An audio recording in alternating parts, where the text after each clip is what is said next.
پہلا سبق۔ امیر لوگ پیسے کے لیے کام نہیں کرتے۔ میں نے اپنے غریب باپ کو نہ بتلایا کہ میں بغیر پیسوں کے کام کر رہا تھا۔ اسے میری یہ بات سمجھ نہ آتی اور میرے لیے تفصیل بتانا مشکل ہوتا، کیونکہ ابھی میں بھی اندھیرے میں راستہ تلاش کر رہا تھا۔ مزید 3 ہفتے ہر ہفتے کو باقاعدگی سے میں اور مائک بغیر معاوضے کے کام کرتے رہے۔ اب مجھے مشکل نہ ہوتی، کیونکہ میں اس کام کا عادی ہو گیا تھا۔ صرف ایک مشکل تھی کہ میں بیس بال کھیلنے سے محروم رہتا، یا چند کامک بکس جنہیں میں خریدنا چاہتا ان کے لیے پیسے نہ ہوتے۔ دولت مند باپ تیسرے ہفتے دوپہر کو وہاں آیا۔ ہم نے اس کے ٹرک کے انجن کی گڑگڑاہٹ سنی جو پارک میں آ کر رکا، اور پھر انجن رک گیا۔ اندر داخل ہو کر وہ مسز مارٹن سے بہت پرجوش لہجے میں ملا۔ ادھر ادھر کی بات چیت کے بعد کہ کاروبار کیسے جا رہا تھا، اس نے فریزر میں 2 آئس کریمز نکالی، مسز مارٹن کو ان کے دام دیے اور اشارے سے ہمیں پاس بلایا۔ لڑکو آؤ، ذرا گھومیں پھریں۔ سڑک پار کر کے ہم ایک بھری بھری پارک میں داخل ہوئے، جہاں کچھ لوگ سافٹ بال کھیل رہے تھے، اور ایک میز پر بیٹھ کر اس نے مجھے اور مائک کو ایک آئس کریم دی۔ کیسے جا رہا ہے؟ بالکل ٹھیک، مائک نے کہا۔ میں نے بھی ہاں میں سر ہلایا۔ کچھ سیکھا ہے؟ مائک اور میں نے ایک دوسرے کو دیکھا اور کندھے اچکائے اور بیک وقت نفی میں سر ہلا دیا۔ مضمون: زندگی کے سب سے بڑے پھندے سے بچاؤ۔ تمہیں سوچ بچار شروع کرنی چاہیے۔ زندگی کا سب سے بڑا سبق تمہارے سامنے ہے۔ اگر تم یہ سبق سیکھ گئے تو زندگی کو آزادی اور استحکام سے گزارو گے۔ اگر نہیں سیکھتے تو پھر تم مسز مارٹن اور ان لوگوں جیسے بن جاؤ گے جو اب پارک میں سافٹ بال کھیل رہے ہیں۔ وہ تھوڑے پیسوں کے لیے بہت زیادہ محنت کرتے ہیں، اور ان کے پیش نظر صرف ملازمت کا استحکام ہے۔ وہ ہر سال شدت سے 3 ہفتوں کی چھٹیوں کے منتظر رہتے ہیں، اور 45 سال کے شبانہ روز محنت کے بعد معمولی سی پینشن کی راہ دیکھ رہے ہیں۔ اگر تمہیں یہ اچھا لگتا ہے تو اس ہفتے سے تمہیں 25 سینٹ فی گھنٹہ ملنے لگے گا۔ مگر یہ لوگ محنتی اور ٹھیک ٹھاک ہیں، کیا تم انہیں تضحیک کا نشانہ بنا رہے ہو؟ میں نے پوچھا۔ امیر باپ کے چہرے پر مسکراہٹ کھلنے لگی۔ مسز مارٹن میری ماں کی طرح ہے، میں کبھی بھی اس پر ظلم کرنے کا سوچ بھی نہیں سکتا۔ ہو سکتا ہے کہ تم دونوں مجھے ایسا سمجھتے ہو کیونکہ میں پوری توجہ سے کوئی چیز تمہارے ذہنوں میں بٹھانے کی کوشش کر رہا ہوں۔ میں تمہارے سطحی نظر کو وسعت دینا چاہتا ہوں تاکہ تمہیں وہ چیز نظر آ جائے، وہ چیز جسے زیادہ تر لوگ اس وجہ سے دیکھنے سے محروم رہتے ہیں کیونکہ وہ تنگ نظری کے شکار ہوتے ہیں۔ تقریباً لوگ بے خبری میں اس پھندے میں قید ہو جاتے ہیں۔ میں اور مائک بے یقینی کے عالم میں بیٹھے رہے۔ وہ ظالم دکھائی دیتا تھا، تاہم وہ انتہائی کوشش کر رہا تھا کہ ہم کچھ دیکھنے کے قابل ہو جائیں جو وہ ہمیں دکھانا چاہتا تھا۔ مسکراتے ہوئے امیر ڈیڈ نے کہا، کیا 25 سینٹ فی گھنٹہ کافی نہیں؟ کیا یہ سن کر تمہارا دل زور سے نہیں دھڑکا؟ میں نے انکار میں سر ہلا دیا، اگرچہ میرا دل زور سے دھڑکا تھا۔ چلو میں تمہیں $1 فی گھنٹہ ادا کروں گا، امیر باپ نے کہا۔ ایک شاطرانہ مسکراہٹ اس کے چہرے پر آیا تھی۔ میرا دل اور تیزی سے دھڑکنے لگا۔ میرے دماغ میں ہیجان برپا تھا۔ اسے قبول کر لو، اسے قبول کر لو۔ جو میں سن رہا تھا اس پر مجھے یقین نہ تھا، پھر بھی میں کچھ نہ بولا۔ اوکے، $2 فی گھنٹہ۔ میرے 9 سال کے دل اور دماغ پھٹنے کے قریب تھے۔ بہرحال یہ 1956 عیسوی کی بات ہے، اور وہ $2 فی گھنٹہ کی آمدنی مجھے دنیا کا امیر ترین لڑکا بنا دیتی۔ اتنا روپیہ کمانا آسان نہ تھا۔ میں ہاں کہنا چاہتا تھا۔ میں اس سمجھوتے پر راضی تھا۔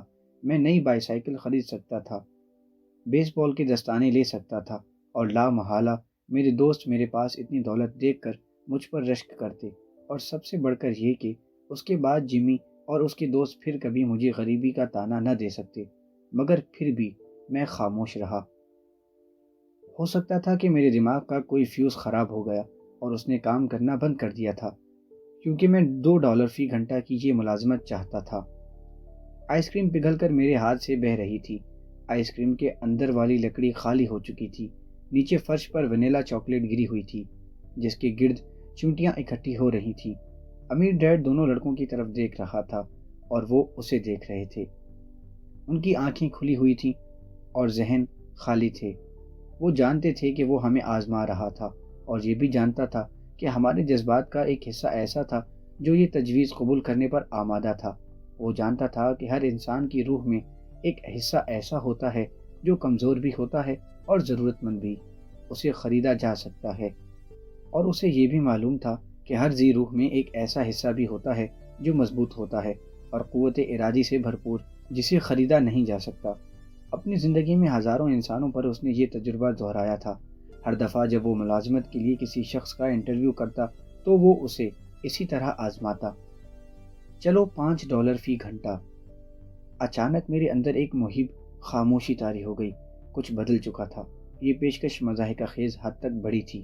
1956 میں چھوٹے تو کجا بڑے بھی کم ہی $5 فی گھنٹہ کماتے تھے۔ لالچ کی جگہ سکون نے لے لی۔ آہستگی سے بائیں طرف رخ موڑ کر میں نے مائک کو دیکھا۔ اس نے مجھے دیکھا۔ میری روح کا وہ حصہ جو کمزور اور ضرورت مند تھا ساخت ہو چکا تھا، اور وہ حصہ جس کی کوئی قیمت نہ تھی غالب آ گیا۔ روپیہ کے بارے میں ایک سکون اور یقین میرے دماغ اور میری روح میں سرایت کر گئے۔ میں جانتا تھا کہ مائک کی سوچ بھی مجھ سے مختلف نہ تھی۔ ٹھیک ہے، امیر ڈیڈ نے آہستگی سے کہا، ہر شخص کی قیمت ہوتی ہے، اور یہ قیمت اس لیے ہوتی ہے کہ ہر شخص کے اندر ڈر اور لالچ کا بسیرا ہوتا ہے۔ پہلے تو پیسے کی کامیابی کا خوف ہمیں محنت کرنے پر اکساتا ہے، اور جب ایک دفعہ ہمیں تنخواہ کا چیک مل جاتا ہے تو لالچ اور خواہشات ہمیں سوچنے پر مجبور کرتی ہیں کہ دولت سے ہم کیا کچھ خرید سکتے ہیں۔ پھر یہ سلسلہ چل نکلتا ہے۔ کیسا سلسلہ؟ میں نے پوچھا۔ صبح سویرے اٹھنا، کام پر جانا، واجبات ادا کرنا، دوسرے دن پھر صبح اٹھنا، کام پر جانے کا سلسلہ۔ ان کی زندگیاں دو بڑی خواہشات کے زیر اثر ہوتی ہیں، لالچ اور خوف۔ اگر ان کی تنخواہ میں اضافہ ہو جائے تو وہ اپنے اخراجات بڑھا لیتے ہیں، مگر سرکل یوں ہی چلتا رہتا ہے۔ اسے میں ریٹ ریس یا چوہے کی دوڑ کا نام دیتا ہوں۔ کیا کوئی اور راستہ ہے؟ مائک نے پوچھا۔ یقیناً، امیر ڈیڈ نے آہستگی سے کہا، مگر بہت کم لوگوں کو اس بارے میں علم ہے۔ وہ کون سا راستہ ہے؟ مائک نے پوچھا۔ وہی راستہ جس کی مجھے قوی امید ہے کہ کام کے دوران تم لڑکے اسے ڈھونڈنے میں کامیاب ہو جاؤ گے، اسی لیے میں نے تمہاری تنخواہ روک دی۔ تھوڑا اشارہ ہی دیں، مائک نے کہا۔ ہم سخت محنت سے اور وہ بھی کسی معاوضے کے بغیر تنگ آ چکے ہیں۔ تو سنو، سب سے پہلی بات ہے کہ سچ بولو، امیر ڈیڈ نے کہا۔ ہم نے جھوٹ نہیں بولا، میں نے کہا۔ میں یہ نہیں کہہ رہا کہ تم جھوٹ بول رہے ہو، میں کہہ رہا ہوں کہ سچ بولو، امیر باپ نے جواب دیا۔ کس بارے میں؟ میں نے پوچھا۔ تمہیں کیسے لگ رہا ہے؟ امیر ڈیڈ نے پوچھا۔ ضروری نہیں کہ تم دوسروں کو یہ بات بتلاؤ، بس اپنے تک محدود رکھو۔ تمہارا مطلب ہے کہ اس باغ میں موجود لوگ یا تمہارے ملازمین اور مسز مارٹن ایسا نہیں کرتے؟ میں نے پوچھا۔ مجھے شک ہے، امیر ڈیڈ نے کہا۔ اس کے بجائے انہیں اس کا زیادہ ڈر ہے کہ پیسوں کے بغیر وہ کیا کریں گے، بجائے اس کے کہ وہ اس ڈر کا سامنا کرنے پر آمادہ ہوں اور سوچیں۔ وہ رد عمل کا اظہار کرتے ہیں، اور یہ رد عمل عقل سے مبرہ اور خالصتاً جذباتی ہوتا ہے۔ پھر ہمارے سروں کو انگلی سے ٹھونکتے ہوئے بولا، اور پھر چند ڈالر ان کے ہاتھ لگ جاتے ہیں، اور ایک مرتبہ پھر خوشی، خواہش اور لالچ کے جذبات ان پر غلبہ پا لیتے ہیں، اور وہ دوبارہ بجائے سوچنے کے رد عمل کرتے ہیں۔ یعنی وہ عقل کو بروئے کار لانے کے بجائے جذبات سے کام لیتے ہیں؟ مائک نے پوچھا۔ بالکل ٹھیک، امیر ڈیڈ گویا ہوا۔ بجائے اس کے کہ وہ اپنے بارے میں سچ بتلائیں، وہ سوچنے کے بجائے احساس کے تابع ہو جاتے ہیں۔ انہیں ڈر ہوتا ہے تو وہ کام پر جاتے ہیں، اس امید کے ساتھ کہ روپیہ ان کے ڈر خوف کو دور کر دے گا، مگر ایسا نہیں ہوتا۔ ڈر پھر بھی ان کے سروں پر براجمان رہتا ہے۔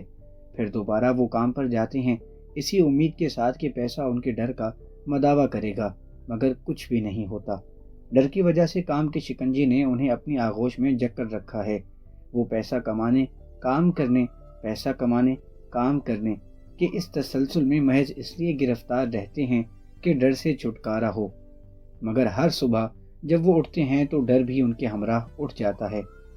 لاکھوں کروڑوں لوگ ڈر کی وجہ سے راتوں کو جاگتے ہیں اور بے کلی اور پریشانی کے عالم میں کروٹیں بدلتے ہیں، اور صبح اٹھتے ہی کام پر روانہ ہو جاتے ہیں کہ تنخواہ کا چیک وصول ہوتے ہی انہیں اس خوف سے رہائی مل جائے گی جو اندر ہی اندر ان کی روحوں کو چاٹ رہا ہے۔ پیسہ ان کی روز و شب پر حکمران ہے، اور وہ اس سچ کا اظہار نہیں کرتے۔ پیسہ ان کے جذبات پر غالب آ کر ان کی روحوں کو اپنے بس میں کر چکا ہے۔ امیر باپ چپ ہو کر بیٹھ گیا۔ وہ منتظر تھا کہ اس کے الفاظ ہمارے دلوں میں اتر جائیں۔ جو بھی اس نے کہا میں نے اور مائک نے توجہ سے سنا، اگرچہ اس کا مفہوم ہماری نظروں سے اوجھل رہا۔ میں صرف اتنا جانتا تھا اور حیران ہوتا تھا کہ بڑوں کو کام پر جانے کی اتنی جلدی کیوں ہوتی تھی۔ مجھے یہ اچھا نہ لگتا اور خود وہ بھی زیادہ خوش دکھائی نہ دیتے تھے، مگر اس کے باوجود وہ تواتر سے روزانہ صبح کام پر جاتے تھے۔ جب اس نے اندازہ کر لیا کہ اس کی گفتگو کا بیشتر حصہ ہم جذب کر چکے تو امیر باپ بولا، میں چاہتا ہوں کہ تم دونوں اس پھندے سے بچو، یہی میں تمہیں سکھانا چاہتا ہوں۔ دولت مند نہ بنو، کیونکہ دولت سے یہ مسئلہ حل نہیں ہوتا۔ نہیں؟ میں نے حیرانگی سے پوچھا۔ نہیں، دولت اس مسئلے کا حل نہیں ہے۔ اب دوسرے جذبے کے بارے میں بات کریں، جو خواہش ہے۔ کچھ اسے لالچ کا نام دیتے ہیں، مگر میں اسے خواہش کہہ کر بلاتا ہوں۔ خواہش کرنا ایک طبعی جذبہ ہے، کسی زیادہ خوبصورت شے کی خواہش جو بہتر ہو یا زیادہ دل خوش کن اور پسندیدہ ہو، بری نہیں۔ چنانچہ لوگ خواہش کی بدولت بھی کام کرتے ہیں۔ انہیں پیسہ کی خواہش اس لیے ہوتی ہے کہ وہ اپنی مرضی کی اشیاء خرید سکیں، مگر خوشی جو اسے خریداری سے حاصل ہوتی ہے اس کا وقفہ بہت مختصر ہوتا ہے، اور جلد ہی زیادہ خوشی، آسائش، آرام طلبی اور حفاظت کے حصول کے لیے انہیں مزید سرمایہ درکار ہوتا ہے۔ چنانچہ وہ اس آس پر کام کرتے رہتے ہیں کہ زیادہ پیسہ ان کی بیکل روحوں کو قرار فراہم کرے گا، جنہیں خوف اور خواہش کے عنصر نے پریشان کر رکھا ہے، مگر دولت یہ نہیں کرتی۔ کیا امیر آدمی بھی؟ مائک نے پوچھا۔ امیر لوگ بھی اس زمرے میں آتے ہیں، امیر باپ نے کہا۔ حقیقت تو یہ ہے کہ بہت سے دولت مند اس لیے دولت مند نہیں ہوتے کہ وہ خواہشات کے تسلط میں ہوتے ہیں، مگر خوف کا عنصر انہیں زیادہ کمائی کی طرف راغب کرتا ہے۔ ان کی سوچ یہ ہوتی ہے کہ زیادہ پیسے کے حصول کے بعد وہ پیسے کی کمیابی کے ڈر سے رہائی پا لیں گے، یعنی غربت کے خوف سے۔ چنانچہ وہ ڈھیروں دولت جمع کرتے ہیں، مگر خوف اپنی جگہ موجود رہتا ہے، بلکہ پہلے کی نسبت عروج پذیر ہوتا ہے۔ اب انہیں اسے کھونے کا اندیشہ ستاتا ہے۔ میرے چند دوست امیر ہونے کے باوجود دن رات کام پر جتے رہتے ہیں۔ میں ایسے لوگوں کو جانتا ہوں جو لاکھوں میں کھیلتے ہیں پھر بھی خوف زدہ ہیں، حالانکہ جب وہ غریب تھے تو آرام کی نیند سوتے تھے۔ انہیں یہ تمام مال و دولت کھونے کا خوف ہلکان رکھتا ہے۔ جس خوف کے تحت انہوں نے دولت اکٹھی کی وہ آگے سے زیادہ ہو گیا۔ ان کی روح کا ناتواں اور ضرورت مند حصہ پہلے سے زیادہ شدت سے چیخ و پکار کر رہا ہے۔ وہ بڑا گھر، کاریں، اونچی سماجی حیثیت جو پیسے کی بدولت انہیں دستیاب ہے، وہ اسے ہاتھ سے کھونا نہیں چاہتے۔ انہیں اس بات کا اندیشہ رہتا ہے کہ اگر پیسہ ان کے ہاتھ سے نکل گیا تو ان کے دوست ان کے بارے میں کیا سوچیں گے۔ بعض تو اس معاملے میں اتنے جذباتی ہو جاتے ہیں کہ نفسیاتی مرض انہیں گھیر لیتے ہیں، اگرچہ ان کے پاس زیادہ پیسہ ہوتا ہے اور وہ دولت مند دکھائی بھی دیتے ہیں۔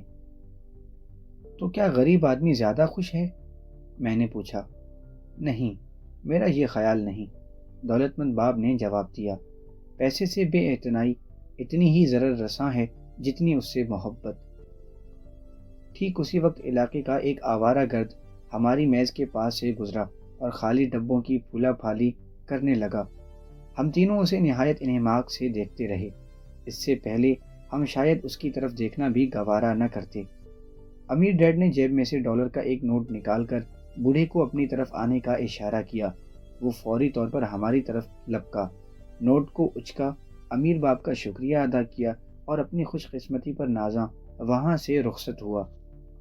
وہ میرے بہت سے ملازمین سے زیادہ مختلف نہیں، امیر ڈیڈ نے کہا۔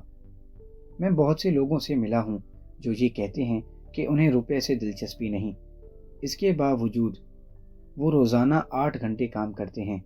یہ سچ سے اجتناب ہے۔ اگر انہیں پیسے سے دلچسپی نہیں تو پھر وہ کام کس کے لیے کر رہے ہیں؟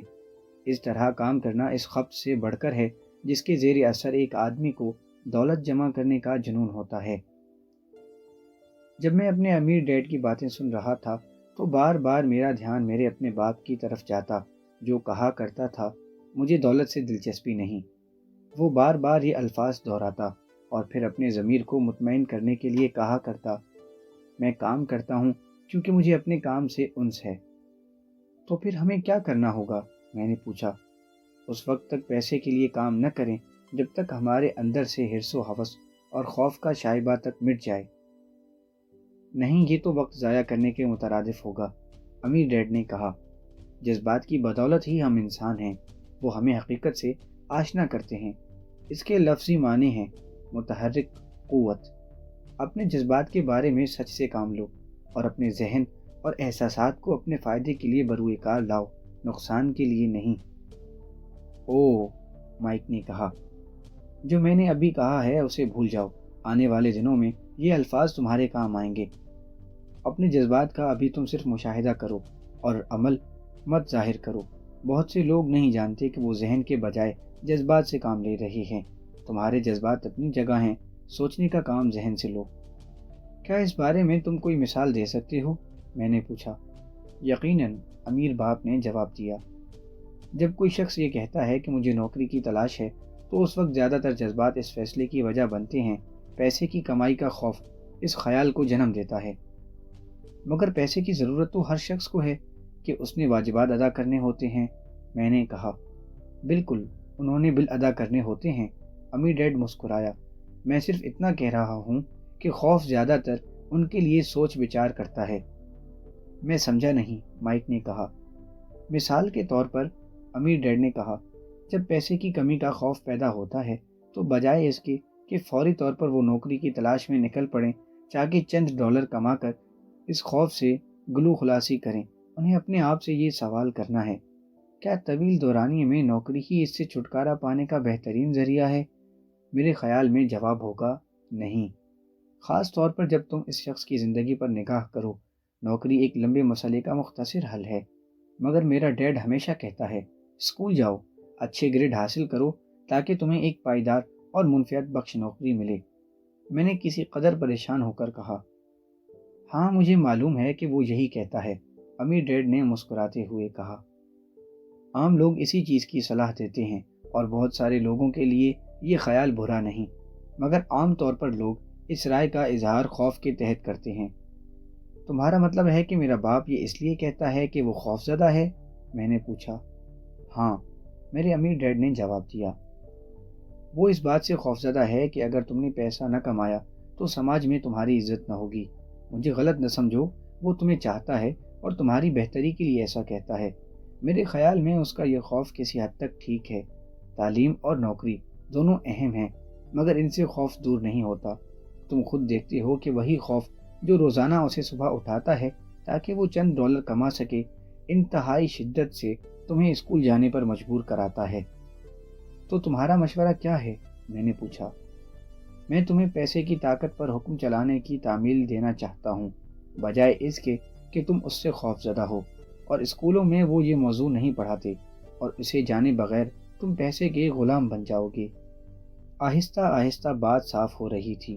وہ ہمارے ذہن کو کھولنا چاہتا تھا اور ہمیں وہ دیکھنے کے قابل بنانا چاہتا تھا جو نہ مسز مارٹن دیکھ پائی، نہ اس کے دوسرے ملازمین دیکھ سکے، اور نہ ہی میرے ڈیڈ کو نظر آیا۔ جو مثالیں اس نے دیں بظاہر سنگدلی کی مظہر تھیں، مگر میں نے ہمیشہ انہیں یاد رکھا۔ اس دن میں وسعت نظری سے ہمکنار ہوا اور مجھے وہ پھندا دکھائی دیا جو زیادہ تر لوگوں کو اپنے دام میں پھنسانے کے لیے ہمہ وقت منتظر تھا۔ دیکھو، آخر کو ہم سب ملازمت پیشہ ہیں، مگر ہمارے کام کرنے کے معیار ایک جیسے نہیں، امیر ڈیڈ نے کہا۔ میں صرف یہ چاہتا ہوں کہ تم دونوں کو اس پھندے سے بچنے کا موقع فراہم کروں، وہ پھندا جو خوف اور حرص نے مل کر تیار کیا ہے۔ انہیں اپنے فائدے میں استعمال کرو، مخالفت میں نہیں۔ یہی میں تمہیں سکھانا چاہتا ہوں۔ میں تمہیں ہرگز دولت جمع کرنے والے روبوٹس میں بدلنے کا خواہش مند نہیں، کیونکہ اس سے ڈر اور طمع کا خاتمہ نہیں ہوتا۔ اگر ڈر اور طمع سے نجات حاصل کرنے سے پہلے ہی تم دولت مند ہو جاؤ تو اس صورت میں بھی تم غلام رہو گے، البتہ تمہاری مزدوری زیادہ ہوگی۔ اس پھندے سے بچاؤ کس طرح ممکن ہے؟ میں نے پوچھا۔ غربت اور مالی کشمکش کی بڑی وجہ خوف اور جہالت ہے۔ اس کے لیے نہ تو مالیاتی خسارہ ذمہ دار ہے، نہ حکومت اور نہ عمرہ۔ یہ ہمارا خود کا پیدا کردہ خوف ہے اور جہالت جو ہمیں گرفتار بلا کرتی ہے۔ چنانچہ تم دونوں اسکول جاؤ، کالج میں داخلہ لو اور ڈگریاں حاصل کرو۔ میں تمہیں اس پھندے سے بچنے کے بارے میں تعلیم دوں گا۔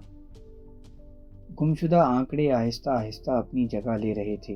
میرا پڑھا لکھا باپ اعلیٰ تعلیم یافتہ تھا اور اس کا کیریئر شاندار تھا، مگر اسکول نے اسے خوف سے بچنے اور پیسے کو صحیح طریقے سے استعمال کرنے کی تربیت نہ دی تھی۔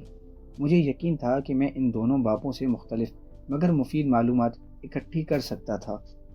تم پیسے کے فقدان کے خوف کے بارے میں بات کر رہے تھے۔ دولت کی خواہش ہماری فکر پر کیسے اثر انداز ہوتی ہے؟ مائک نے پوچھا۔ تمہیں کیسا لگا جب میں نے تمہاری تنخواہ بڑھائی؟ کیا لالچ نے تمہارے اندر سر نہیں اٹھایا؟ ہم دونوں نے اس بات میں سر ہلائے۔ اپنے جذبات کے آگے ہتھیار نہ ڈالنے کی بنا پر تمہارے رد عمل میں دیر ہوئی اور تمہیں سوچنے کا موقع مل گیا، یہی چیز اہم ہے۔ خوف اور لالچ ہمیشہ ہی ہمارے اندر موجود رہیں گے۔ آج کے بعد تم دونوں کے لیے ضروری ہے کہ اپنے جذبات کو اپنے آئندہ فائدے کے لیے استعمال کرو، اور ہمیشہ یہی کرو، اور کبھی بھی انہیں اپنی قوت فیصلہ پر حاوی ہونے کا موقع نہ دو۔ بہت سارے لوگ خوف اور لالچ کو اپنے ہی خلاف استعمال کرتے ہیں۔ یہ جہالت کی ابتدا ہے۔ لوگوں کی اکثریت تنخواہوں کے چیک، تنخواہوں میں اضافے اور نوکری کے تحفظ کے پیچھے مارے پھرتے ہیں، کیونکہ خوف اور طمع کے جذبات انہیں ایسا کرنے پر اکساتے ہیں، اور کبھی یہ سوچنے کی زحمت گوارا نہیں کرتے کہ یہ انہیں کدھر ہانک رہے ہیں۔ یہ بالکل ایسے ہی ہے جیسے ایک گدھا گاڑی والا گدھے کے آگے ایک گاجر لٹکا دیتا ہے اور گدھا گاجر کے پیچھے پیچھے بھاگتا رہتا ہے۔ گدھا گاڑی کے مالک کو تو پتا ہے کہ اس نے کہاں جانا ہے، مگر گدھا ایک سراب کا پیچھا کر رہا ہے۔ دوسرے دن اس گدھے کے سامنے ایک نئی گاجر ہوگی۔ تمہارا مطلب یہ ہے کہ جو ہی میں نے بیس بال کے نئے دستانے، میٹھی گولیاں اور کھلونوں کے حصول کے بارے میں سوچا تو وہ ایسے ہی تھا جیسے گدھے کے لیے گاجر ہو؟ مائک نے پوچھا۔ ہاں، اور جوں جوں تم بڑے ہوگے کھلونے زیادہ مہنگے ہوتے جائیں گے۔ ایک نئی کار، کشتی، بڑا گھر تمہیں چاہیے ہوگا تاکہ لوگوں کو متاثر کرو، امیر ڈیڈ نے مسکرا کر کہا۔ ڈر تمہیں دروازے سے باہر دھکیلتا ہے اور خواہش تمہیں اپنی طرف کھینچتی ہے اور سنگلاخ چٹانوں میں لے جاتی ہے، یہی پھندا ہے۔ تو پھر بات کیا بنی؟ مائک نے پوچھا۔ خوف اور خواہش کو جہالت ہوا دیتی ہے، اس لیے امیر لوگ جن کے پاس دولت کی فراوانی ہوتی ہے، جوں جوں ان کی دولت میں اضافہ ہوتا ہے ان کا خوف بھی اسی حساب سے بڑھتا ہے۔ پیسہ گاجر ہے اور یہی فریب ہے۔ اگر گدھا یہ چال سمجھ لیتا تو وہ کبھی گاجر کے پیچھے نہ بھاگتا۔ بعد میں امیر ڈیڈ نے ہمیں بتلایا کہ انسانی زندگی جہالت اور روشن خیالی کے مابین کشمکش کا نام ہے۔ اس نے ہمیں بتلایا کہ ایک دفعہ اگر کوئی شخص معلومات اور اپنے بارے میں جاننے کی کوشش ترک کر دے تو جہالت ڈیرا کر لیتی ہے، اور وہ کوشش ہے ہر لمحہ فیصلے کی صحیح، اپنے ذہن کو کھولنے یا بند کرنے کی اہلیت کا کشف۔ میری بات سنو، اسکول بہت ہی اہم ہے۔ اسکول میں جا کر تم کوئی ہنر یا پیشہ سیکھتے ہو اور سماج کے مفید رکن بنتے ہو۔ ہر معاشرے میں استادوں، ڈاکٹروں، کاریگروں، آرٹسٹ، باورچی، تاجر، پولیس افسر، آگ بجھانے والوں اور فوجیوں کی اشد ضرورت ہے۔ یہ مہارت انہیں اسکولوں میں سکھائی جاتی ہے تاکہ معاشرہ پروان چڑھے اور خوشحال ہو۔ امیر باپ نے کہا۔ بدقسمتی سے بہت سے لوگ اسکولوں کو نقطۂ آغاز قرار دینے کے بجائے نقطۂ انجام قرار دیتے ہیں۔ خاموشی کا ایک لمبا وقفہ حال ہوا۔ امیر ڈیڈ مسکرا رہا تھا۔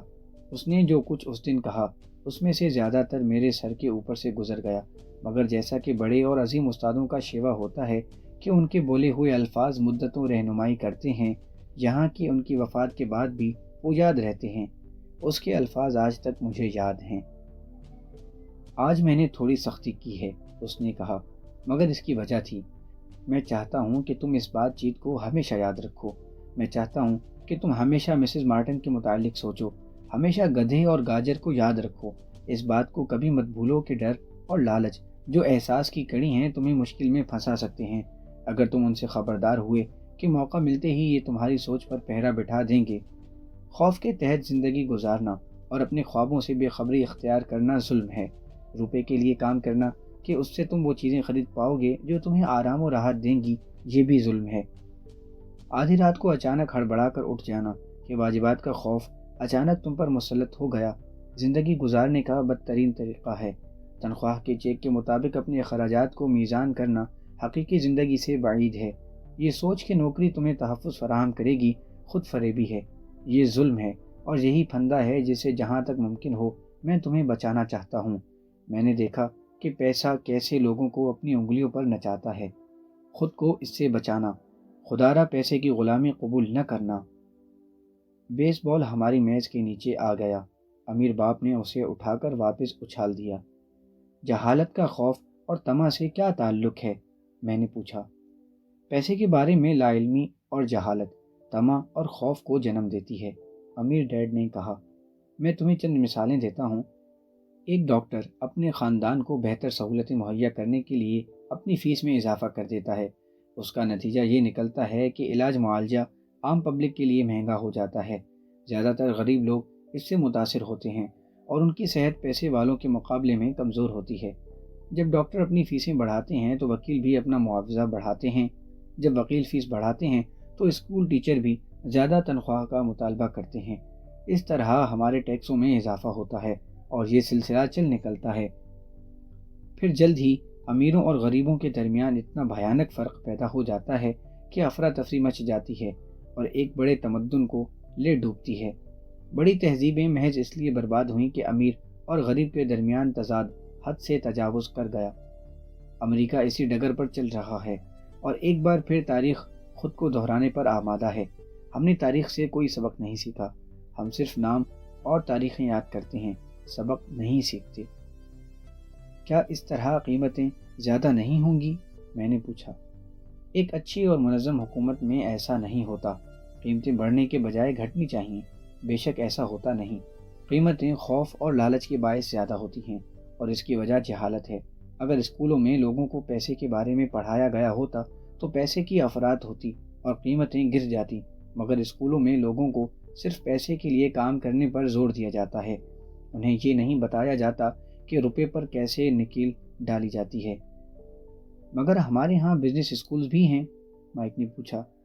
کیا تم بزنس اسکول سے ماسٹر ڈگری لینے کے لیے مجھ پر زور نہیں دے رہے؟ ہاں، امیر ڈیڈ نے کہا، مگر اکثر بزنس اسکولز میں ملازمین کو ذرا بہتر طریقے سے حساب کی تعلیم دی جاتی ہے۔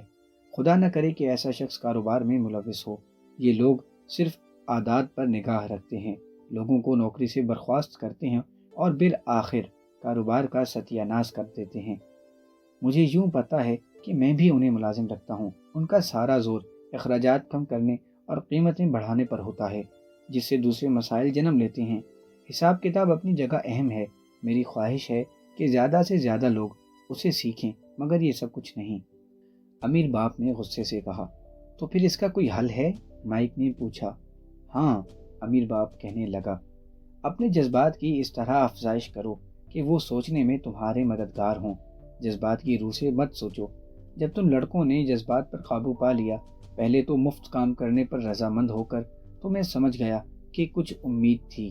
تم نے دوبارہ جذبات کی نفی کی جب میں نے تمہیں زیادہ پیسے دینے چاہے۔ اس وقت بھی تم لوگوں نے جذبات کو دبا کر سوچ سے کام لیا۔ یہ پہلا قدم ہے۔ یہ قدم اتنا اہم کیوں ہے؟ میں نے پوچھا۔ یہ تم خود معلوم کرو۔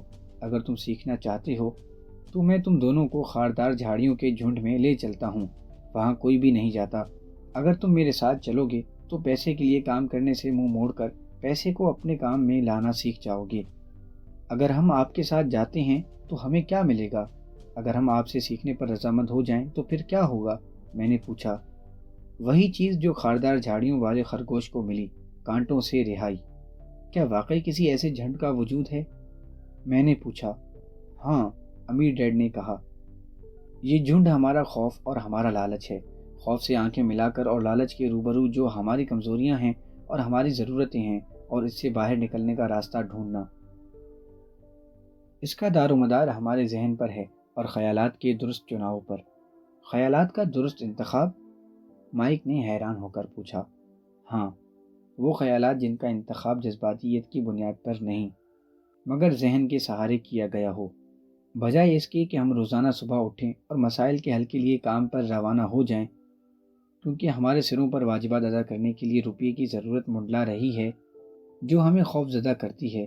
سوچنے سے مراد ہے کہ صرف اتنا موقع میسر آ جائے کہ ہم خود سے ایک سوال کر سکیں۔ یہ سوال جیسے، کیا سخت محنت سے مسائل کا حل نکل سکتا ہے؟ زیادہ تر لوگ اتنے دہشت زدہ ہوتے ہیں کہ وہ خود سے بھی سچ بولنے کی جرت نہیں کرتے کہ ان پر خوف کا عنصر غالب ہے، اور وہ سوچنے کی صلاحیت سے محروم ہیں اور گھبرا کر گھر سے نکل بھاگتے ہیں۔ کانٹوں کا سوچ نصف النہار پر ہے۔ صحیح خیالات کے انتخاب سے میری مراد جی ہے۔ اور ہم یہ کیسے کر سکتے ہیں؟ مائک نے پوچھا۔ یہی تو میں تمہیں سکھانے جا رہا ہوں۔ میں تمہیں بتلاؤں گا کہ صحیح خیالات کا چناؤ کیسے کیا جائے، بجائے اس کے کہ ہم فوری رد عمل کے تحت کوئی سوچ ذہن میں بٹھا لیں، جیسے گلے میں کافی انڈیلتے ہوئے صبح ہی صبح کام پر بھاگ جانا۔ جو میں نے پہلے کہا اسے مت بھولو۔ نوکری ایک لمبے دورانیے کے مسئلے کا وقتی حل ہے۔ عام لوگوں کے ذہنوں میں ایک ہی مسئلہ ہوتا ہے اور وہ اس کے فوری حل کی طرف لپکتے ہیں۔ عام طور پر یہ واجبات ہوتے ہیں جو مہینے کے آخر میں ادا کرنے ہوتے ہیں، اور یہی کانٹے دار جھاڑیوں کا جھنڈ ہے۔ اب پیسہ ان کی زندگیوں کو چلانے لگتا ہے، یا یہ بھی کہا جا سکتا ہے کہ پیسے سے عدم واقفیت یا خوف ان کی سوچوں پر حاوی ہو جاتا ہے۔ چنانچہ وہ وہی کرنے لگتے ہیں جو پہلے ان کے والدین کرتے رہے، یعنی صبح اٹھے اور کام پر چلے گئے۔ ان کے پاس اتنا وقت بھی نہ تھا کہ جانے سے پہلے خود سے سوال کرتے، کیا کوئی اور راستہ نہیں ہے؟ اب ان کی سوچوں پر ان کے جذبات کی اجارہ داری ہے، اور وہ عقل کے بجائے جذبات کے تابع ہو کر فوری رد عمل پر عمل پیرا ہیں۔ کیا تم ہمیں جذباتی سوچ اور ذہنی سوچ کے درمیان فرق بتا سکتے ہو؟ مائک نے پوچھا۔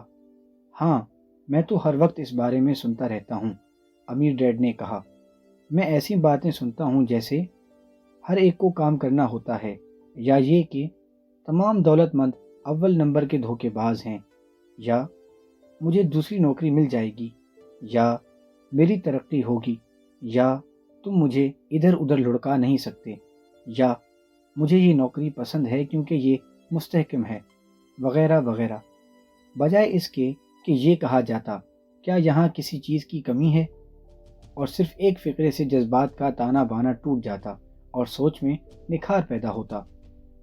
مجھے یہ قبول کرنے میں عار نہیں کہ یہ اچھا سبق تھا۔